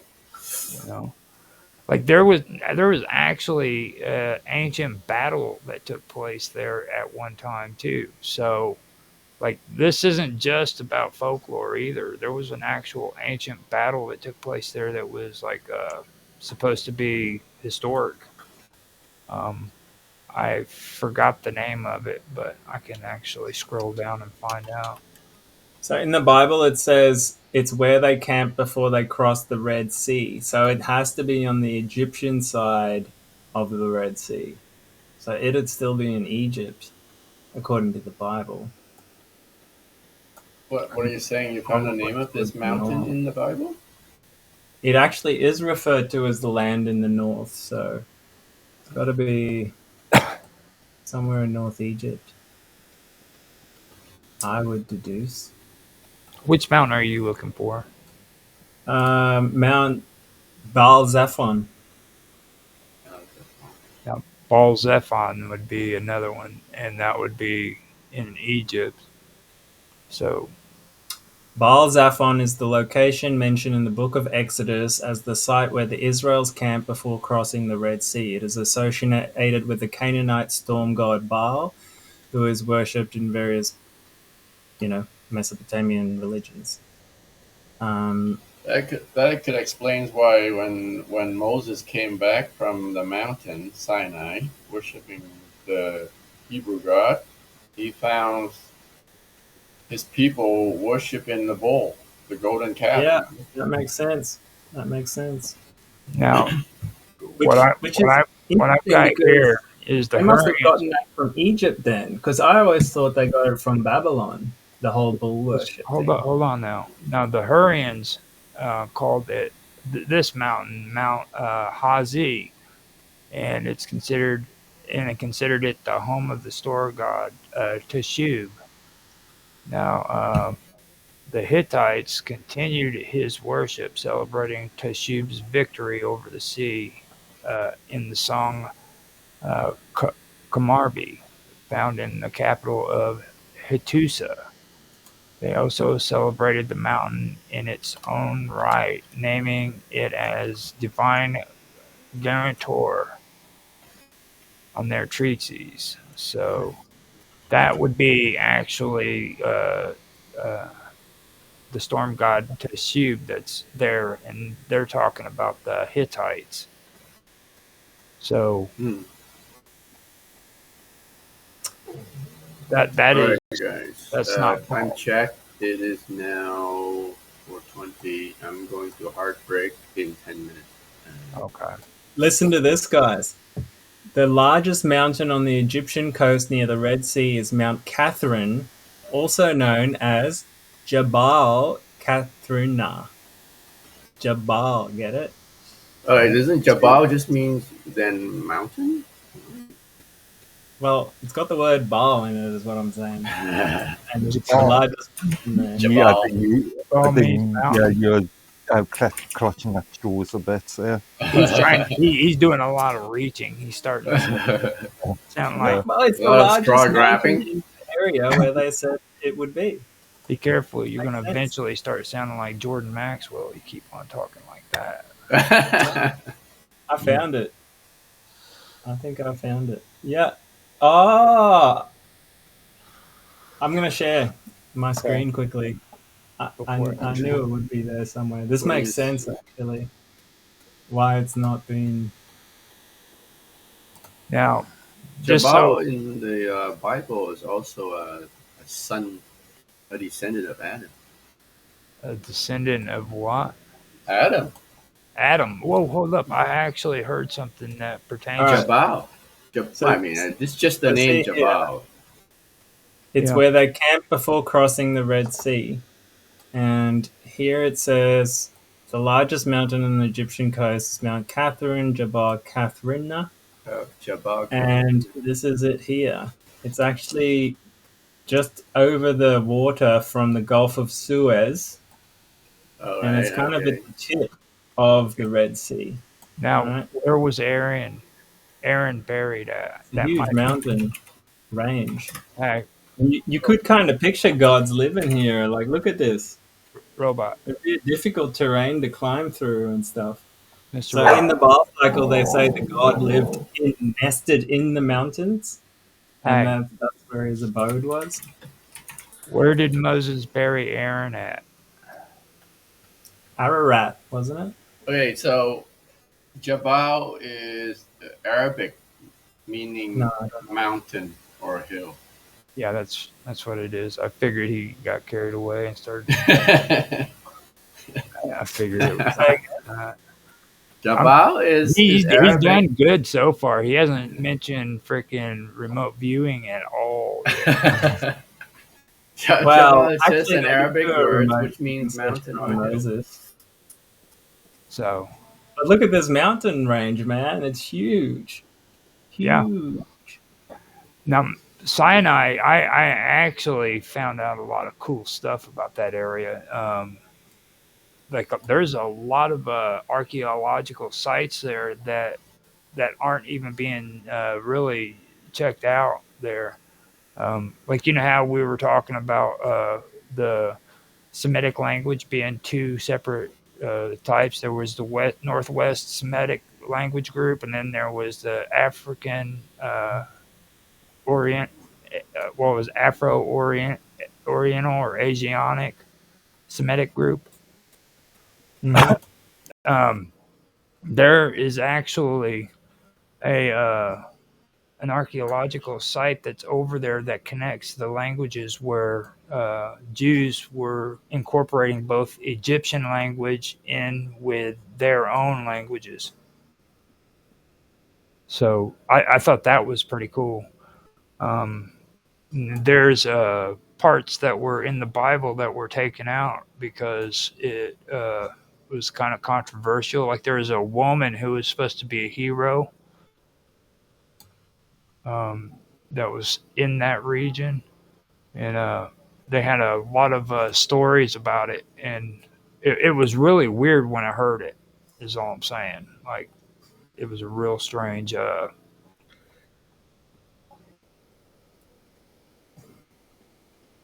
You're getting ready to say something, Mark. I see in your face.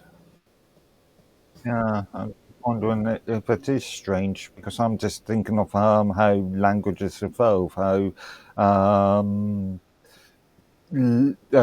language will take part of a different language. I mean, as an example, as we were talking about the other day on elements, the idea of thing about the English language and looking at things like the Scandinavian and Latin influence on English. Mm-hmm. Exactly. And like you know how we were talking about kingship too. It's like with this story right here. The most important part about the ball cycle is it established kingship. When it comes to Ball's kingship, it aligns with a lot of things other than just Phoenician culture. You know what I mean? Like you'll see it with that. You'll also see it being done with Marduk. But that's really what this comes down to. It starts establishing a kingship. You know what I mean? And it's what made it to where people would say, "Okay, this is our king. He's a direct connection to the divine." You know what I To the mean? gods, divine right of kings. Hmm. So Much like the Pope is the direct connection to God in Catholicism, and the monarch of Britain is the direct connection to God in Anglo Yeah, but in Church of England. yeah, the Pope is not a king. no, he's not a king. What is the spokesperson for? Well,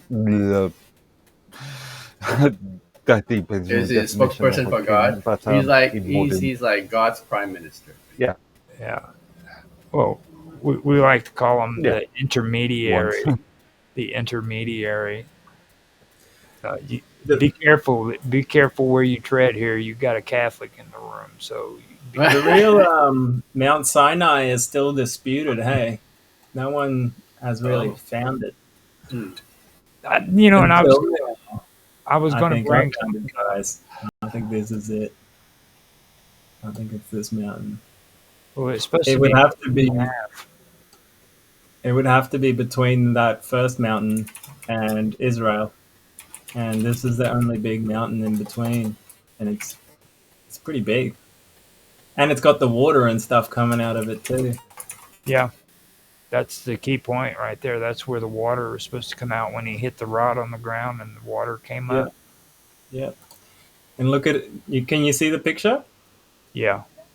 See the water coming out of the mountain? Mhm. Hmm. And they even have these burning bushes here. Looks kind of like acacia trees. And there's a split in the Technically, they're mountain. not burning bushes. They're not light. No, there's a tree called burning bush, You isn't it? say that they're burning. They think it was an acacia. I think it actually says in the Bible it was an acacia. But yeah, here you see the water coming out of the mountain. It's crazy. That's pretty cool. And you definitely would want to stop there if you're going through the desert. You know what I mean? Uh, With me, I was just completely amazed with like the number of similarities between a lot of these belief systems, these religious practices and stuff like that. Even though they like you have the Semitics, of course, but then you had the Aryans, and they were all in the same area, but and they had their different belief systems. Don't get me wrong, but there was tons of similarities too. Like the whole mountain worshiping thing. It's all through it. And when I say Semitic, I'm not just talking about the Jewish. I'm talking about the Phoenicians and the Canaanites too, because they were Semitic as well. You know, and they all practice it. Even the Indo-Europeans practice mountain worshiping, and then you come to worship of trees and stuff of that nature. You know what I mean? Um, and then cardinal directions and the four winds. You guys know about all that, right?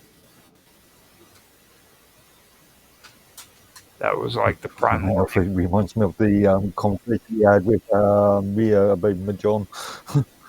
But yeah, it's related, sort of. mountains always make me feel like I'm closer to the divine. They're just so huge. It makes you feel like insignificant and small next to it, you know? Or even volcanoes. If you've ever seen an active volcano, it's like you're right there with the gods, you know? It's crazy.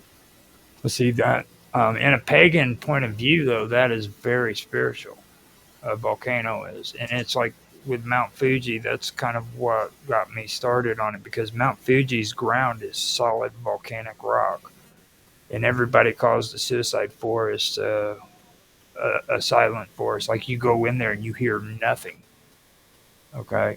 Now that would be because of the rock formation, and then there's like three caves, three major caves, volcanic veins that run underneath it, and one is got ice that builds up in it, and it's always cold. Another one is got wind, and then the third one is uh, got freaking like moss all over it, and it's silent. When you go in there, you can't even hear your own echo. All of that is symbolic too, and it kind of makes you think that maybe there is something going on there because you have all these elements in the same area, and everybody wants to come up with their own theories on what's going on there with the suicide forest, but they don't want to talk about Mount Fuji and the forest together. You know what I mean? It creates this basically this pagan spiritual environment. So it would make sense why people would go to that area and commit suicide. Well, a lot of people always talk about going up on the mountain to receive like insight, you know, whether it's like um, Moses and the thing, or whether it's like monks having their monasteries up on top of a mountain. Very often, you'll see different cultures building their like their temples and stuff on the top of mountains. Even the South American cultures did it. All right, gents. I think I'm there's going something to to log it. off, but you guys continue.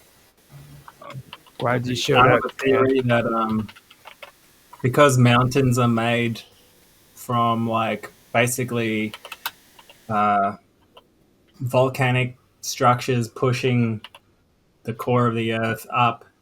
Um, a lot of these like heavy elements kind of end up nested in the middle of a mountain, and I think that sort of stuff conducts like the energies up through the mountain. Hmm. Um, and I think it's very similar to sort of like a temple where people would build temples in like certain proportions out of certain materials to like thin the veil and get you closer to the spiritual. You know, I think it's a similar kind of thing. Well, have you ever heard of the world tree? Yep. Okay. Um, Which culture came up with that first? Was it I Celtic? believe no, I believe it was the freaking Romanians believe who came up with it first. But there, I mean, it could have been the I think Nordics a too. lot of cultures have it, don't they? Well, yeah, it's all through Eastern Europe. It we were that's actually what Right. got me started. Actually, just to correct you, for a minute, don't you mean Transylvanians at that time? Romania is a relatively new name. Well, we don't want to talk about Transylvania, do we? Ooh, But yeah, don't want to open up a can of worms there.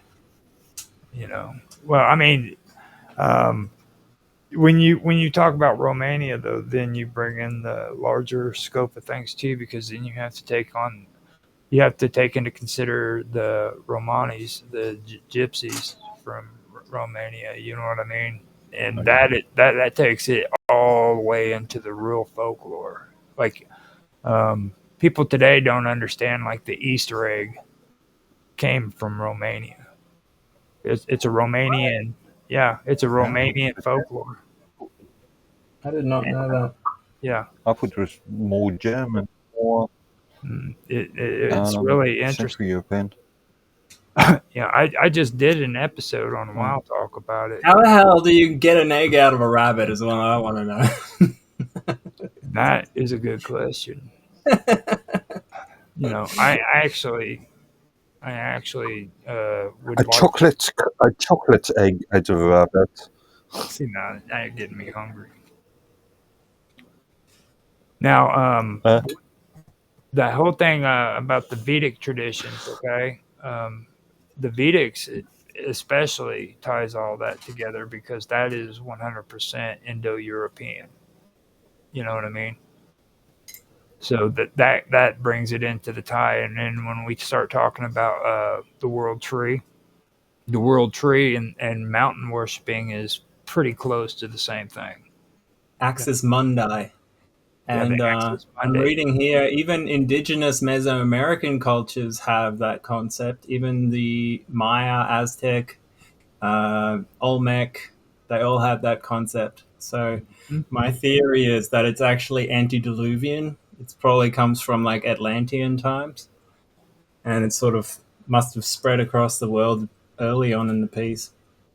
Speaking of Indo-European, I okay. did some when I was in India. I did some You're making etymological like research just on just, a just lot of one quick thing. You're making an assumption that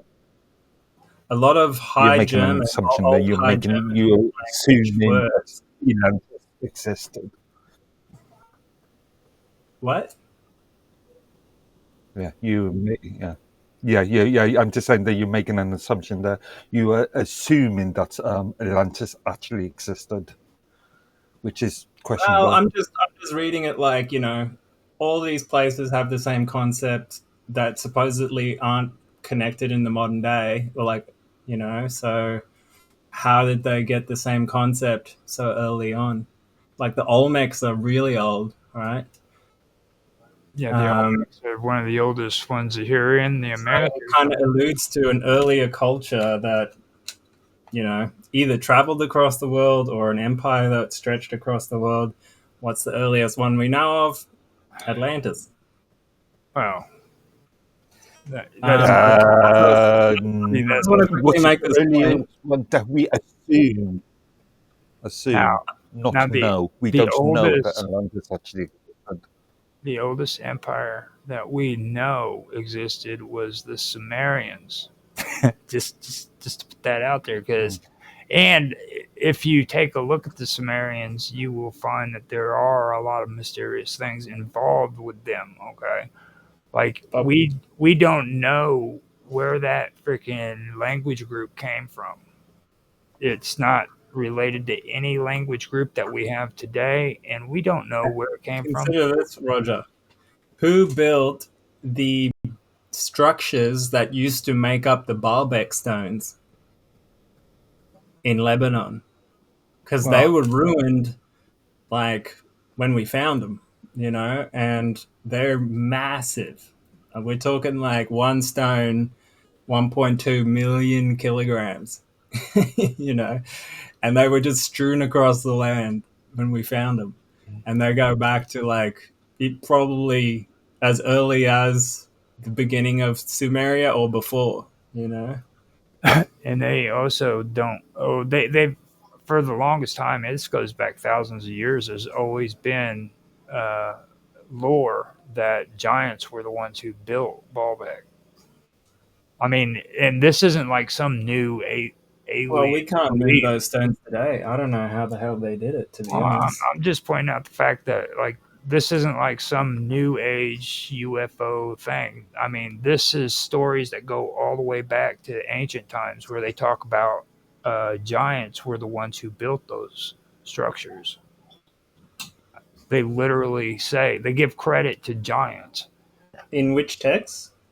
in freaking what is it I gotta remember the freaking the women that were up there freaking they Oh, worship. the not. I'm thinking the Amazons. No.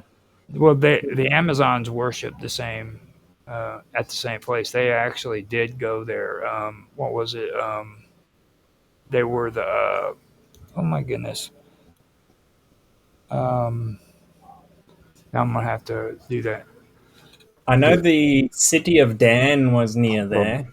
The Danite The tribe. oracles, the oracles, the What? female, Oracles.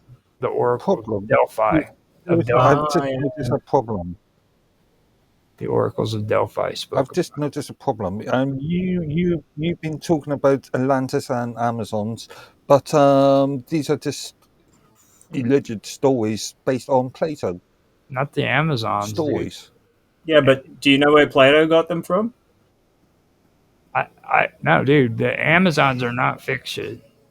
They're actually the Scythians. The Scythian women Okay. were who were portrayed as the Amazons, and they weren't like barbarian women who didn't like men. They actually had husbands. Oh, Okay. really? I thought it was a culture of all women. No, they actually the Greeks Well, vilified them because they didn't like the idea of women fighting in battle alongside men. So they made them out to like be these horrible freaking lesbian chicks, basically, you know. And that was the only reason why they did that was because they were just as much warriors as what their men were. You had the Scythians and the Sarmatians. And the Scythians They was, rode on horses, eh? So that makes sense. mhm. And the Greeks hated that, and that is where the whole story behind where Plato and all of them came up with the Amazons came from.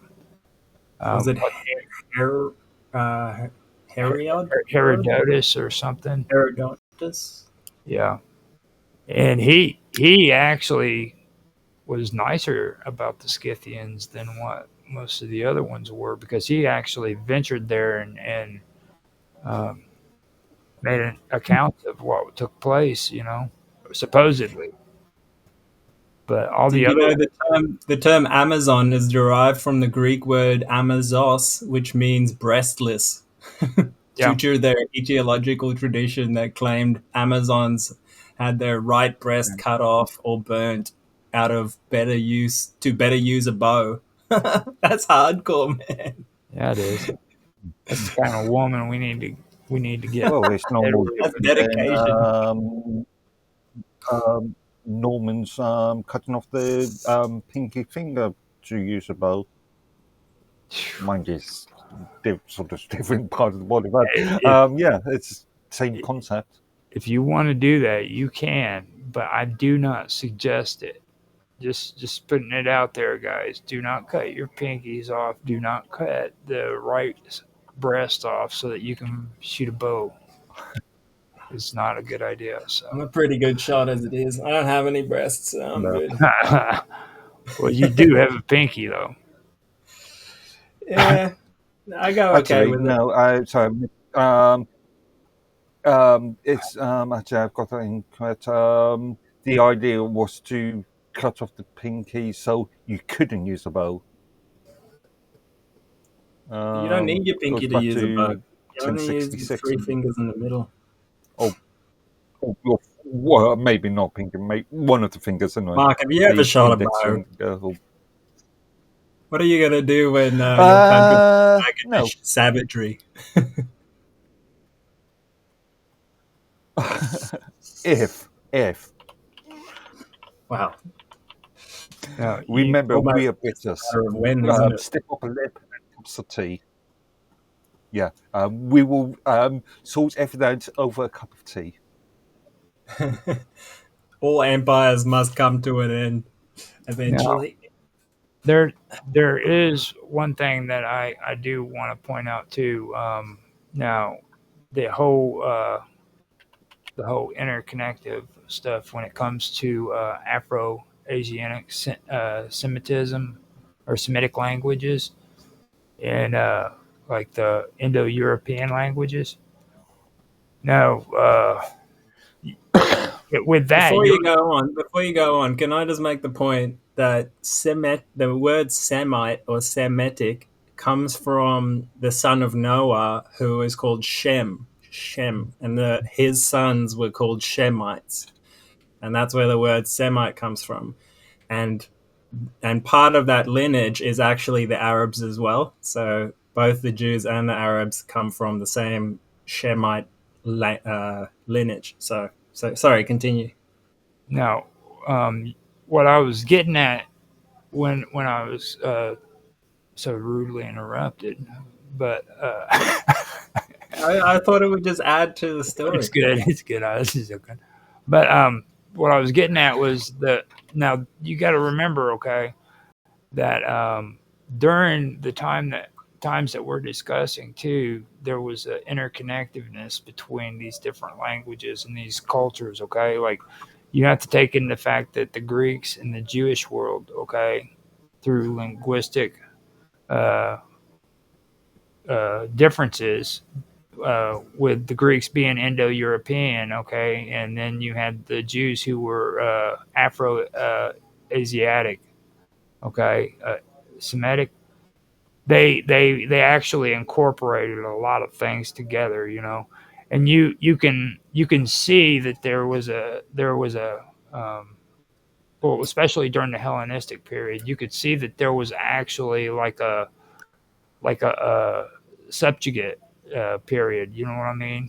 And that would have been during the time that the Seleucid Empire started coming around after Alexander the Great. You know what I mean? And that's what I was saying. Whenever I was going through this stuff, I could actually see like how much more of a connection they had with one another. You know what I mean? Than what we really think it is. And I don't think really that today, 100%. I was in Turkey, and I went to one of the museums there and stuff, and you could see like in ancient times they had like gold from Egypt there, and like gemstones from Babylon, and like you could see the trade routes and stuff. Like really early on in the piece, they were like trading amongst that whole region. Yeah. Well, like what is the museum? Not the Natural History Museum, the museum that contains the Elgin marbles. They've had an exhibition like that for a long time. It's very similar. Well, like the Septuagint, okay, when they did the Hebrew scripture into Greek. Now, if you look at and you check that out, they say today that there is no surviving version of the Bible before the time that was translated. Okay, which was it would have been Hebrew. I'm pretty much guessing, but Aramaic, I believe. Yeah, Hebrew. Greek. Could be Greek. Like I think they got portions Greek, of it in Greek, portions in Hebrew, and portions in Aramaic, and they kind of slapped it all together. Mm-hmm. Even possibly some classic Latin. Right. Now it's like when we were talking about El, Okay, now you've got to also take into the consideration the god Theos. Okay, and that's the Greek term for God. Period. All right, and then you look at freaking the Hebrew term Elohim. Okay, and Mm. then you look at freaking you look at Elohim is plural, right? So El is singular, and Elohim means plural Mhm. gods. Yeah, Yeah. So there's that linguistic overlap too. You know what I mean? yeah, totally. You can just see it. And that's something that I think needs to be pointed out as well. Like there's a lot going on, and it's more nuanced than what people make it out to be. You know what I mean? So Definitely. when it comes to that stuff, that's the kind of stuff I look at. You know what I mean? We could have gotten on here and we could have had our religious debates and gotten into big arguments and stuff. But that's not how we usually do it. You know what I mean? That's why I like doing these shows with you and Tan and Mark, because we actually, have real conversations about this stuff.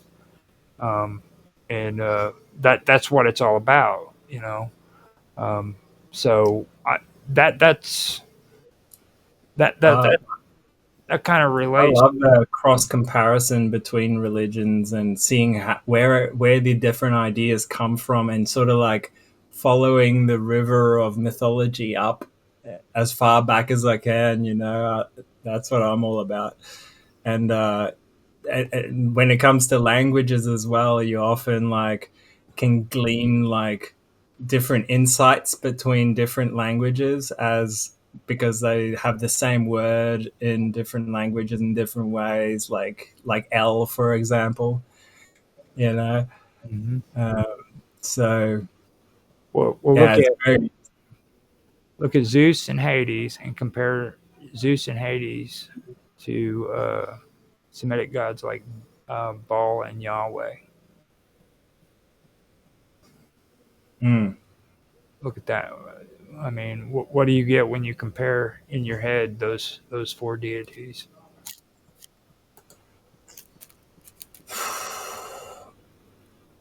I what did I say before? It was Zeus and okay, you know who Zeus is, you know who Hades is, right? yeah, Okay, now Zeus and Poseidon, um, Baal and Yahweh. um, Yahweh. Do you see any characteristics that these deities share among one another? Well, for sure. You know, Um, Zeus was the thunder god. Um, Yahweh was Yahweh ever associated with thunder? I don't quite know what Yahweh was associated with, be honest with you. I could pull that up. As a matter of fact, I probably should have done this already. I really try to stay away from Yahweh. Yahweh is a Hebrew name for God, often translated as Lord in English, and is represented by the four Hebrew consonants YHWH, the Telegrammatron, which is considered a sacred name in Judaism and Christianity. Tetragrammatron. Tetra. I always have trouble saying that word. I know. Tetragrammatron. Tetragrammatron. Or something like that. So We know we man. now the name is believed to be derived from the Hebrew verb to be or to exist. The name is considered so sacred that that in Judaism it is not pronounced and is replaced with Adonai, which is Yes. Lord, or Hashem, Now, the name. now this is actually interesting. This is the lost word of Freemasonry, right? Is the word of God, the lost word of God, and in various text, it basically sort of alludes to that this when you hear this word, you are in communion with God, or you know. I think there's even a biblical passage. I don't know if I have it open right now, where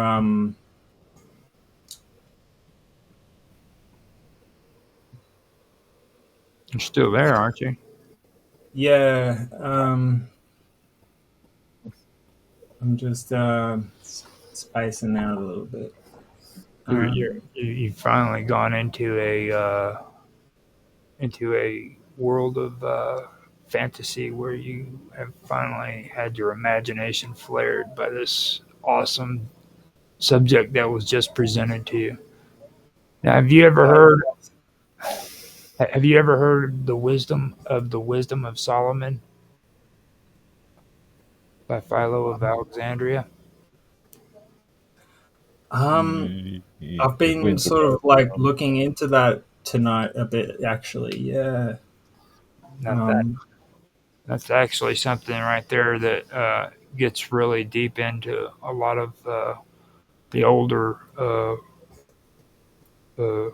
Freemason beliefs.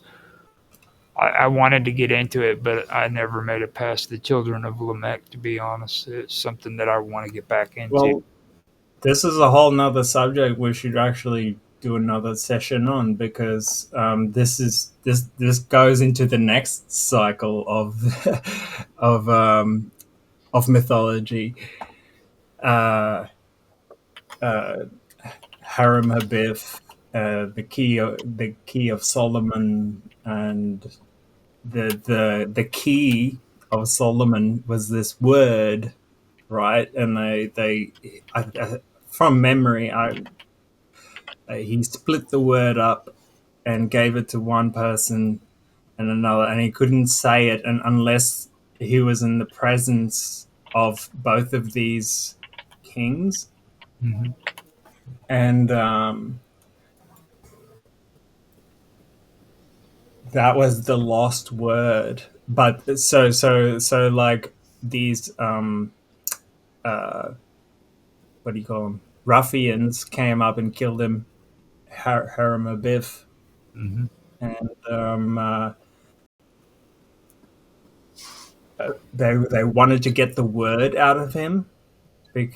Now, ask yourself, what is this word? Why is this word so important, right? It's actually a method of achieving enlightenment. It's a method of achieving a state of consciousness that that is considered the word of God, or the Christos. Okay, Mm-hmm. and that's the missing key of so. I'd like to you speak for a little bit, Roger. I Okay, just got X. now I think you're onto some good paths there, and this actually goes back to kind of what we were talking about earlier about kingship. Okay, the concept of divine kingship, where a king is seen as the intermediary between the divine, between the gods and humans. Now, this right here is like something that is all through the Greek and the Semitic traditions. You'll see it all over the place. You'll also see it in like well, you'll see it in the not the Rose. I keep wanting to say Rosicrucians, and it's the Freemasons. But you'll also see it in Freemason beliefs too. Um, if you take a look at the Greek mythology, okay, and you look at gods like Zeus and Apollo, and how they had supreme authority, then you take a look at the Canaanites and the Phoenician cultures, where Baal and El had dominance over the world. Okay, that's something else that you see right there when you, or at least I did. You know, you'll see that like with these deities in the Greek mythology, Zeus and Apollo, they were the supreme authority, the rulers over everything. You know, and the Canaanites and the Phoenician cultures, with them, you know, Baal and El had dominion over the worlds and like all the affairs that take place here on the earth. You know, then you turn around and you look at freaking Judaism, and then right there you find out about God's sovereignty. You know what I mean? And a lot of people don't understand that word, like God's sovereignty, and it's central. Uh, Usually, it's central in terms of you know, like Yahweh being the ruler over the cosmos, and then through the kings, um, uh, he was still seen as God's earthly representative, basically. You know what I mean? So when you looked at these kings, you saw freaking God's representative, and that was passed on, and that's where all this started, was from this ball cycle and from the battle between Marduk and Tiamat. I don't. Well, I guess you could even put Osiris and Seth into it, couldn't you? No, because that's duality. Like neither one of them actually win. Like I think it's each day they. you've got to go across a broad stream of things there. Well, I mean, with me, like what's being said there is actually the way I interpret it as, you know what I mean, and it has a lot to do with how these things came to be, you know what I mean. And like earlier when you guys were talking about, you know, we have to think about like what's actually going on in the world.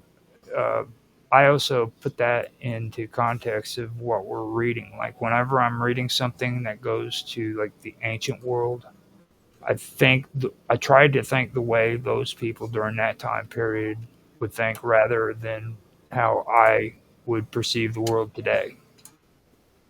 Because if I don't do that, then I'm messing it all up. You know what I mean? Like these people thought completely different than what we do today, and that's the way I basically see it. You know, um, that's all I was trying to give, was like my interpretation of how looking through, trying to look through their eyes. This is the kind of stuff I would be thinking. You know what I mean? So I don't know.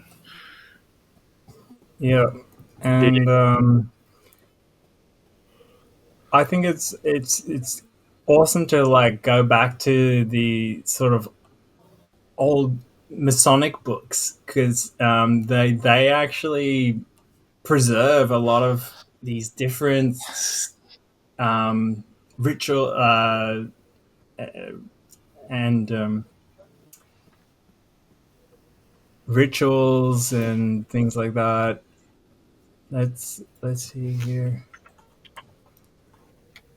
I just for me, I find it really um, interesting too, like the differences as well as what's in common. Because, like I said, you know, it's like you have Yahweh, who is supposed to have sovereignty over the entire cosmos. You know what I mean? He was the ruler over the entire cosmos. Then you had El, and you had the Canaanite Phoenicians deities, and most of them, they were really about freaking having dominance over the world and the things that go on here. You know what I mean? And that would play into what I was talking about, where they really didn't see, they seen him as immortal. You know what I mean? But they also seen him as beings that could be killed, that could die. You know, and like um, Yahweh doesn't need your offerings. You know what I'm saying? but their deities actually fed off of the offerings that were given to them. You know, I mean, that was their nourishment.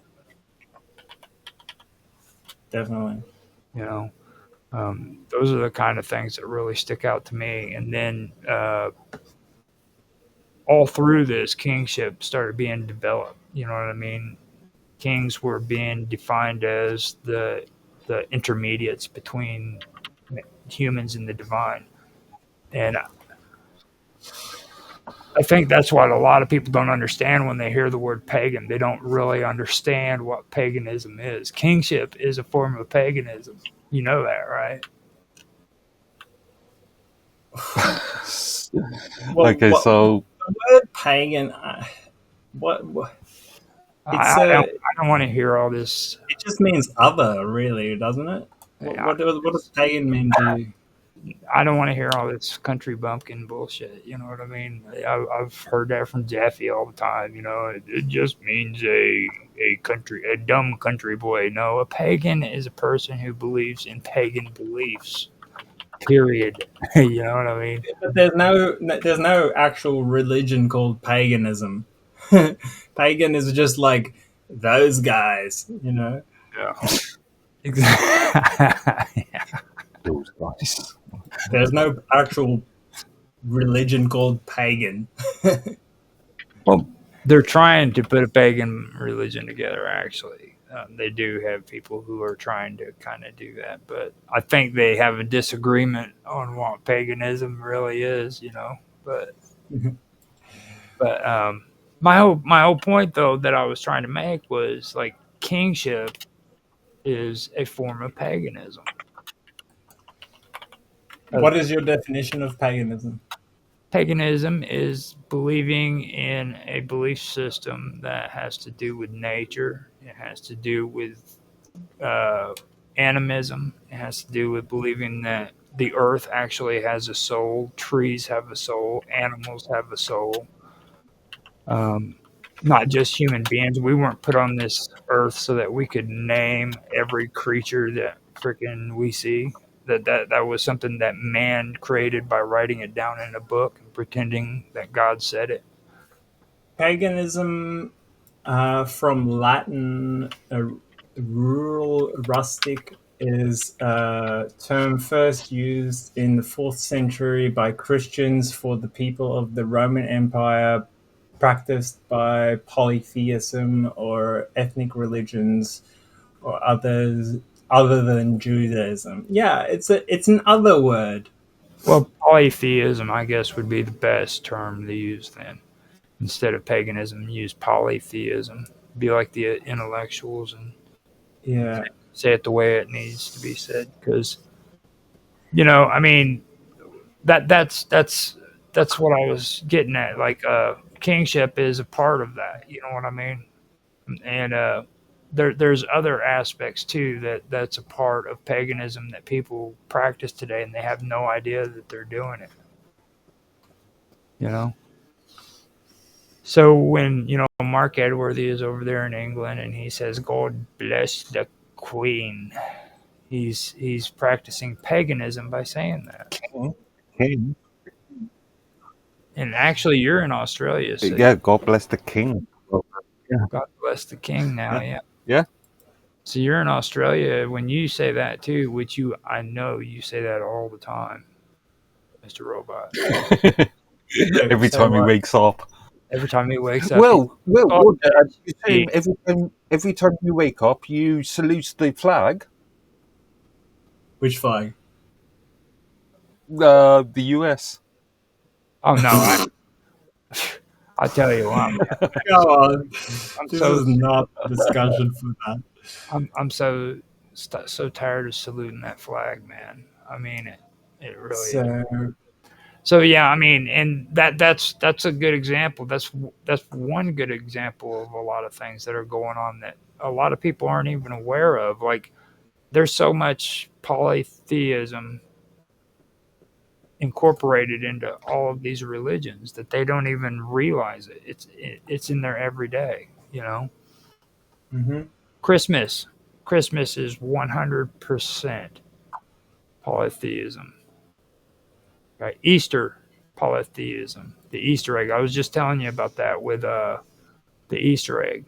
Okay, um, all of this. Mm. Stuff. I just did an episode, my final part of it about the Romanian Easter eggs and what how they worship Easter.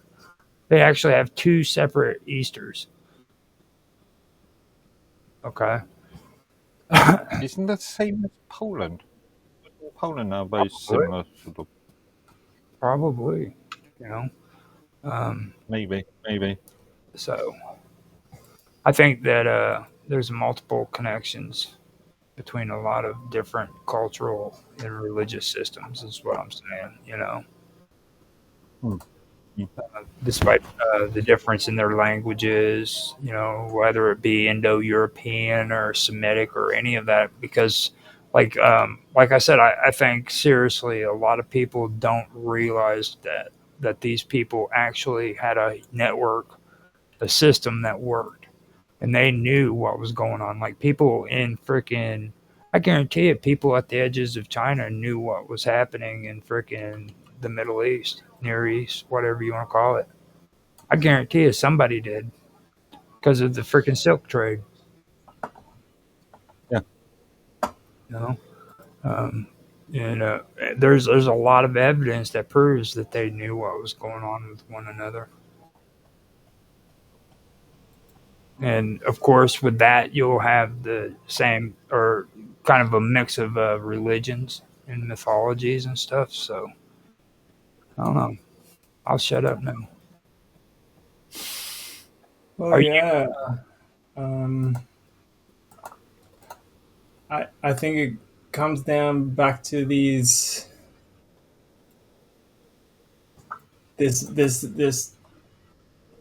practice of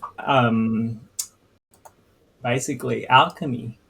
You know, this is my day's research has gone to the horns of Baal Hadad coming out of his head is actually the pan god horns as well, which is actually energy. And in Freemasonry, they go on to describe how, so, you know, different practices and allows you to gain control of your emotions. Actually, I might bring it up. It allows you to control your emotions and become a more moral person. Mm-hmm. And that's the whole sort of premise of religion and of building yourself into a better person and a a spiritual being. Like that even goes before religion. Kind of like when religion started becoming when we talk about the polytheistic beliefs. Think of the Furies. Okay, originally they were spirits of vengeance, and eventually they became spirits of justice. Okay, now these were polytheistic religions or belief systems that went from vengeance into justice. You know what I mean? So you can see that formation or that Yeah. morality starting to develop there. I was talking about that on a show with Mark and Nancy. We were all on it. I brought that up, and then you look at what were they called, the Arios, the freaking that they were supposed to have like serpent heads and stuff like that, and they were real ugly. Uh, Greek or Phoenician goddesses, or maybe Yeah, not. the Medusa Yeah, concept. yeah. And whenever I was talking about that, that's why it stuck out to me was Medusa. Eventually, that evolved into Medusa, who was so ugly that she would turn you into stone. You know, there's a lot of things that go into what you were just talking about. That, well, I guess it would have been the Titans during that time period. You know, so I think we did a good job at Okay. covering a lot of that. Uh, we may have maybe beaten a dead horse on that. Didn't we already have that conversation before? Well, yeah, on was it during the fixing vote or was it during during the after show or one of the breaks? I think it was during one of the breaks. Yeah, it might have been one of the breaks. Yeah. Don't think we actually talked about it actually on the show itself. Well, I mean, there's just so many things that a lot of people overlook, like this whole battle between God and Satan. You know what I mean? That in itself is freaking polytheistic or paganism or whatever you want to call it. It's pre-Christian Muslim beliefs that go back. You know what I mean? Like you look at Zeus versus the Titans. Hang on, is it Muslim? Because I remember a similar story in Celtic religion. Picts or something in Right. Celtic.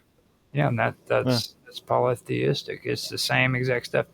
Look I at recommend you guys read Hmm. into the Masonic literature.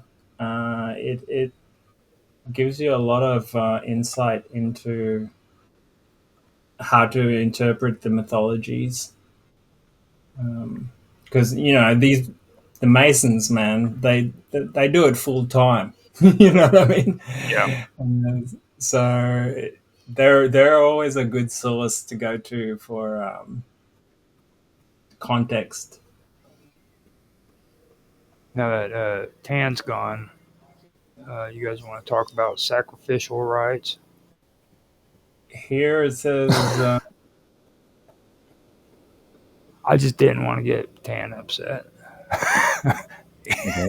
Fair enough. Really?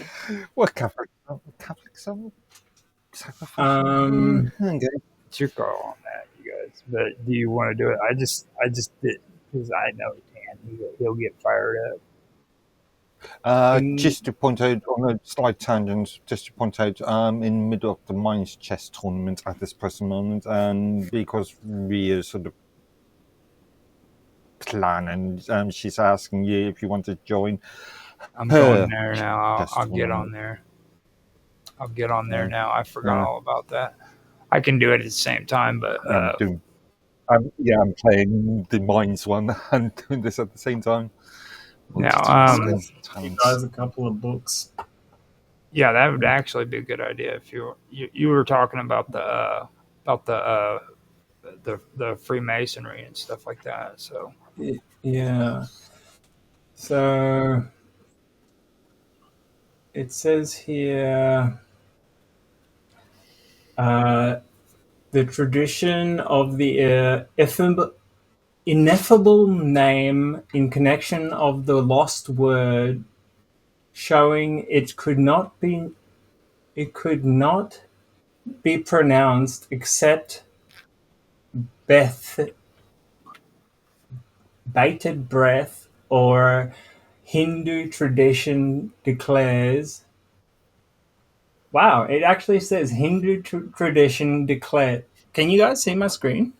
No, no, I'm just gonna. I'm looking gonna. at you have to do screen share. I'm gonna share my screen so you can see.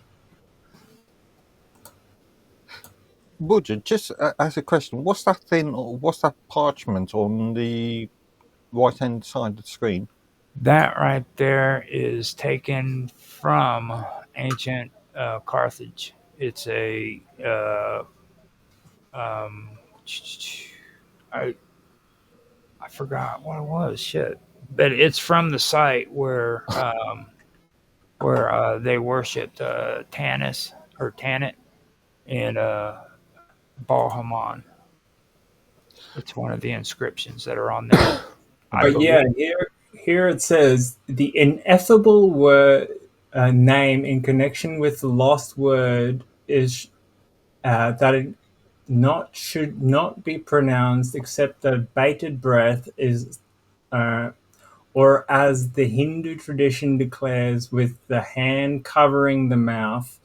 The, sim- the symbolism of the greater degree, the lesser the lights, and the play in many places on the word light itself, in conjunction with the lost word. All these references and uses of. Sorry, guys, I can't read very well right now. I'm tanked. Um, the lost word, all these references uses constitute the complicated symbolism working in and on toward a common center or glyph, which taken in conjunction with building and restoration of the temple constitute the secret symbolism of masonry and illustrate the whole process of initiation. Mhm. Uh, what real initiation is has been outlined in a yeah, nah, sorry, there's another section I wanted to show you. No, But this is a really interesting book. It does cover a lot of what we're talking about.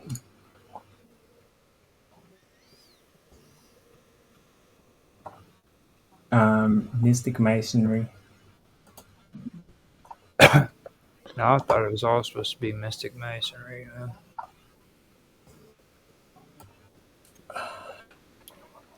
Sometimes I feel like I'm muted. I forgot my. I lost my train of thought. Um, You're getting tired. Okay. we were talking about what Hermabeth, or what were we Yeah. talking about? You The you lost.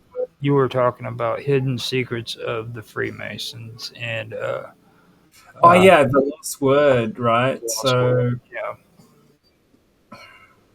do you know much about the lost word?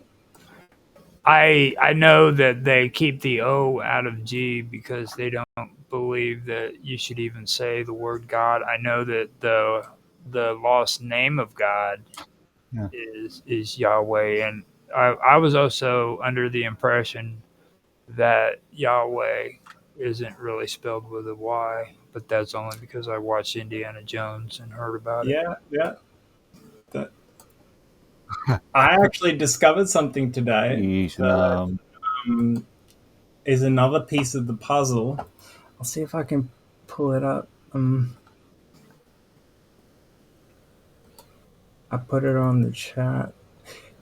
Roger, you should totally join esoteric philosophy chat, man. You will go. You would love it. You need to. In fact, we should get him on here. Uh, what's his name? Robert Robinson. Robinson, Robert Rob, Rob. Robinson. Yeah, he's a mason. He's a master mason actually, and That'd be uh, he'd be willing to come on here for sure. I reckon well. he started This his own chapter, his own yeah, he started his own Masonic chapter is of cool. mystic Freemasonry. I know. Now this is our last episode for the season of Ancient Mysteries, but like I said, I'm wanting to start up my new series on the Praetorian. It's going to be called Untethered, and if you want, man, we could set something up with them to come in and talk about masonry and stuff. Man, we can go deep. I I reckon we're just getting started. Yeah. Yeah, that would be a great idea. Now, have you ever read into the Children of Lamech? Of what? The Children of Lamech, Lamech. Lamech, Lamech. No. Now Can you that tell me what it is? Lamech is one of the children or the grandchildren of Noah, and when you get into Lamech, you start finding out about the craftsman's tools and how Oh yeah. Okay. it also it takes you into the pillars and what the pillars on the Freemasons mean. This is the old Mason beliefs before they got real popular and started doing Hiram Abiff. Well, not really. Hiram Abiff was a part of the story, but it wasn't the main theme. You know what I mean? This was back when they believed that the staff that Moses carried was actually made from wood off of the tree of life when the Garden of Eden was there, and then after that, it was used as wood for the ark. No, for Noah's Ark, and then from there it transformed into the staff that Moses had, and then what's his name, that Roman that stabbed Jesus in the. And then it became the rod of Aaron after that. Okay, yeah. Well, that's basically what that's all about, and eventually, like they had their whole traditions into that, and the Children of Lamech was about it. Was related to all that. So Crafters, builders. Interesting. you know, so that's something that stuck out to me whenever I heard you saying that stuff. So I really get into that. That's the only reason why I like that old TV show Grimm. I think we should start a whole new thing on this whole topic. I'd love to explore it really deep, and we can bring him on, and he can explain stuff to us.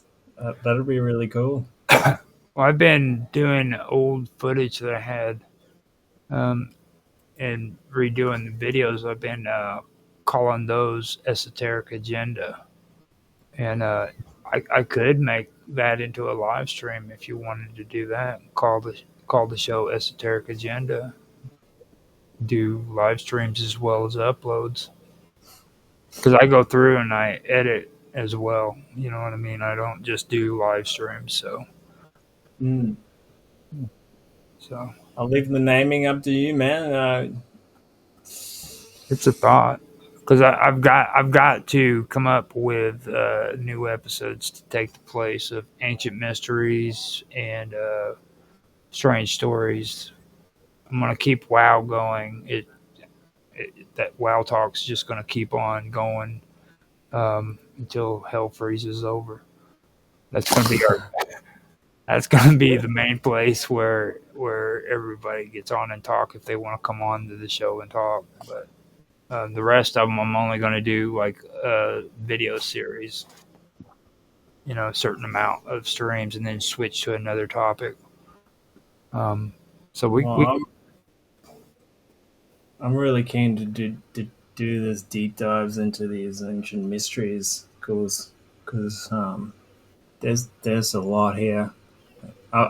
Even just today, I downloaded like 10 books on this part of Freemasonry, and the thing I love about Freemasonry is it ties Egyptian and Mesopotamian and all these different mythologies together. It's like the crux of it all. You know what I mean? Mhm. And yeah, so there's a lot preserved there that I think we could like uncover. All right. So if you want to, we could do it, and just so that we can make it easier for you, we can do it like for me, it would be a morning show. You know what I mean? Mhm. Uh, then we can make it to where it'd be more accessible for you, and you can come on and we can actually do them together and stuff. Yeah, but we'd have to set it up, and I mean I would do it a part of the esoteric agenda. I'll just start that up as a live stream. Name the show's esoteric agenda. I would do esoterica, but somebody on YouTube has already stole the name. I'm jealous.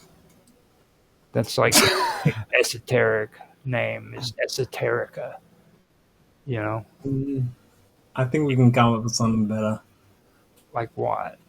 Esoteric agenda is the best one I like. Being honest,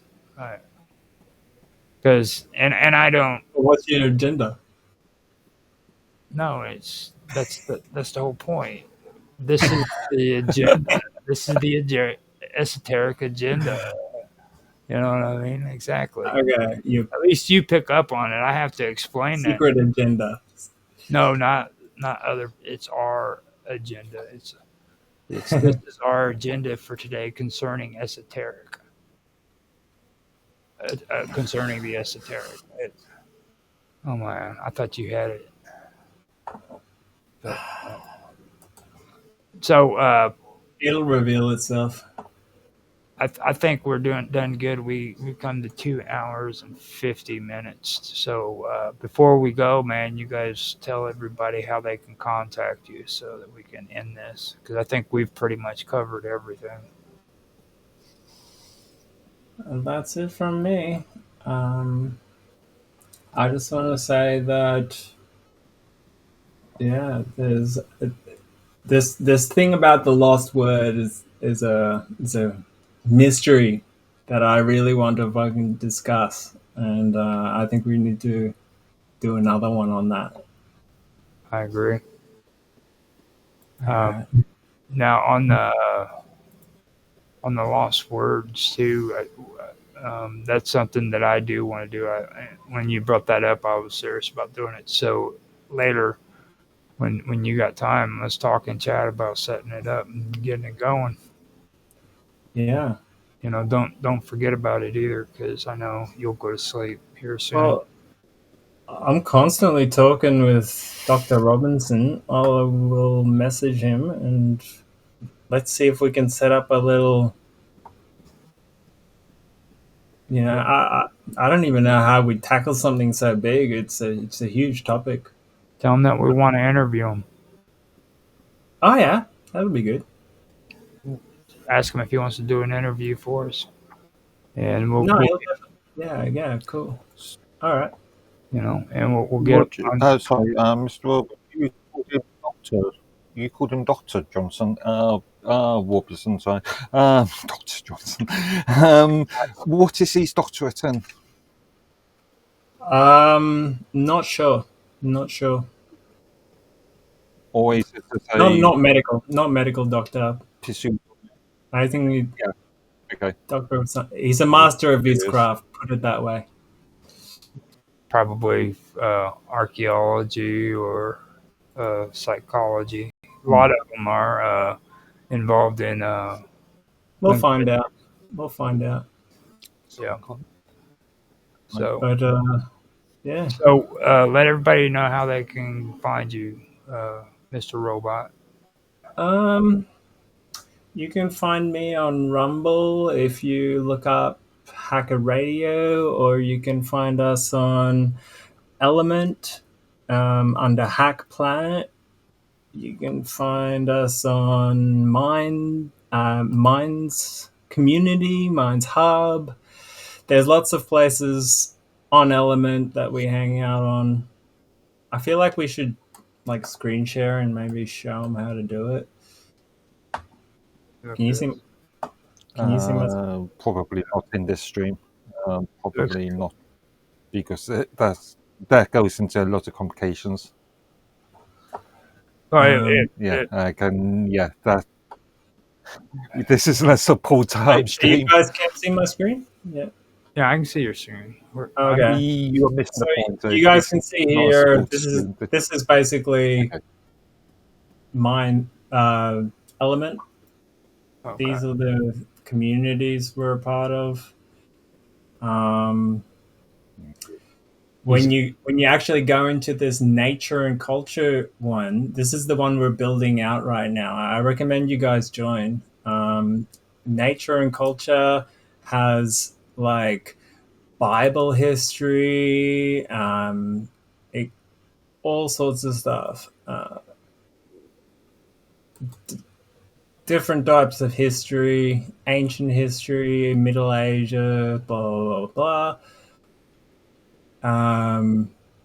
But it also branches off into um, psychedelics. I know you guys get into that crazy psychedelics. psychedelic stuff. Yeah, some like Psychedelic love monsters. You guys are like psychedelics love monsters and shit. That's what I like to call you. well, You go yeah. out. So You go out like into it kind of branches off into like spirituality, esoteric,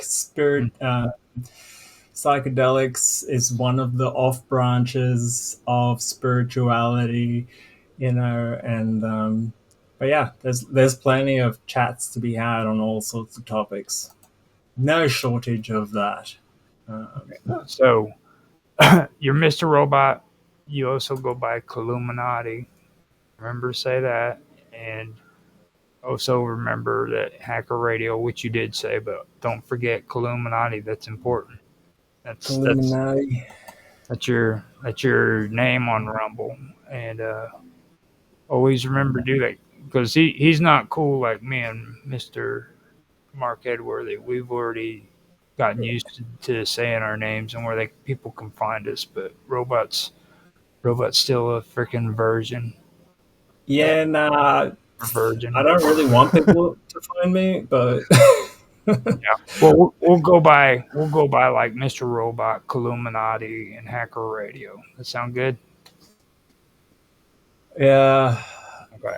We I, don't. I like I Mr. Robot is my name, but uh, I don't know why it's Illuminati on there. It just You did it. it's an old account. He's like turning red in his face. He's like, that was back when I was like 15. I've been there. I've done it, dude. Nancy picked on me because my ex account has ROGLOL1973, dude. And like, she started laughing because, and I know why she did because like back in the 90s and shit, remember, I don't know if you remember that far back, but it was all cool to say, put like a real twist on your name in your email name, Oh yeah. and so I was Raj LOL 1973. Yeah, Yeah, they don't do exactly. they don't do that no more. So 69 at the end. Mr. Edworthy, you want to tell everybody where they can find you, man? Okay, again, nice and simple. I'm at minds.com, so minds.com/Medworthy. Okay. You can find me. You can find me on Elements 2 as Roger underscore. No, I don't think I have underscore on here. It's just Roger Hansen. And you can find me at live with Roger Hansen on there, as well as mine's general chat and all those areas that we've got set up there. I'm also on Discord, but that's under Gaming with Infamous and the Wonderful World of Weirdness. I would tell you, Actually, yeah, just to point out, your actual username on Elements Matrix is Roger Hansen, 1969. 1969. Thank you. And I would say Skype, but they're getting ready to shut down, so don't worry about all that. You can find me on Minds, but I don't wish to take credit for that.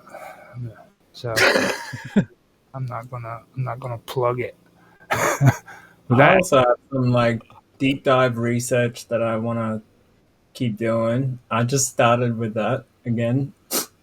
Okay. I think whenever I can't get a hold of you guys, I'll just keep going with that and just, uh, I want to just like read texts and like do like source information and show people how to do research on in this kind of field, Hmm. like how I kind of want to get people used to the how I go about doing my research. Cool. Um, yeah. And that's what is we like too. So I'm glad you did that, so that people can kind of it gives them kind of a reason why they'd want to reach out to you. You know what I mean?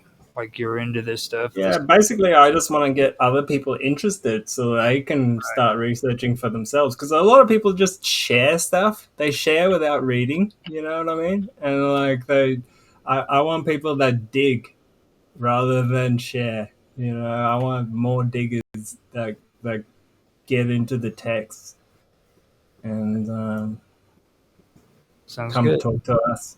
And we can have discussions about it. Okay, so we are now at 3 hours. I think this is the time that we say goodbye. And I want to thank all of you guys for showing up, and thank Tan for showing up too. Um, with that, I am going to go ahead and end it. I'm gonna stop the stream, but I'll keep it running so that I don't like break everybody off.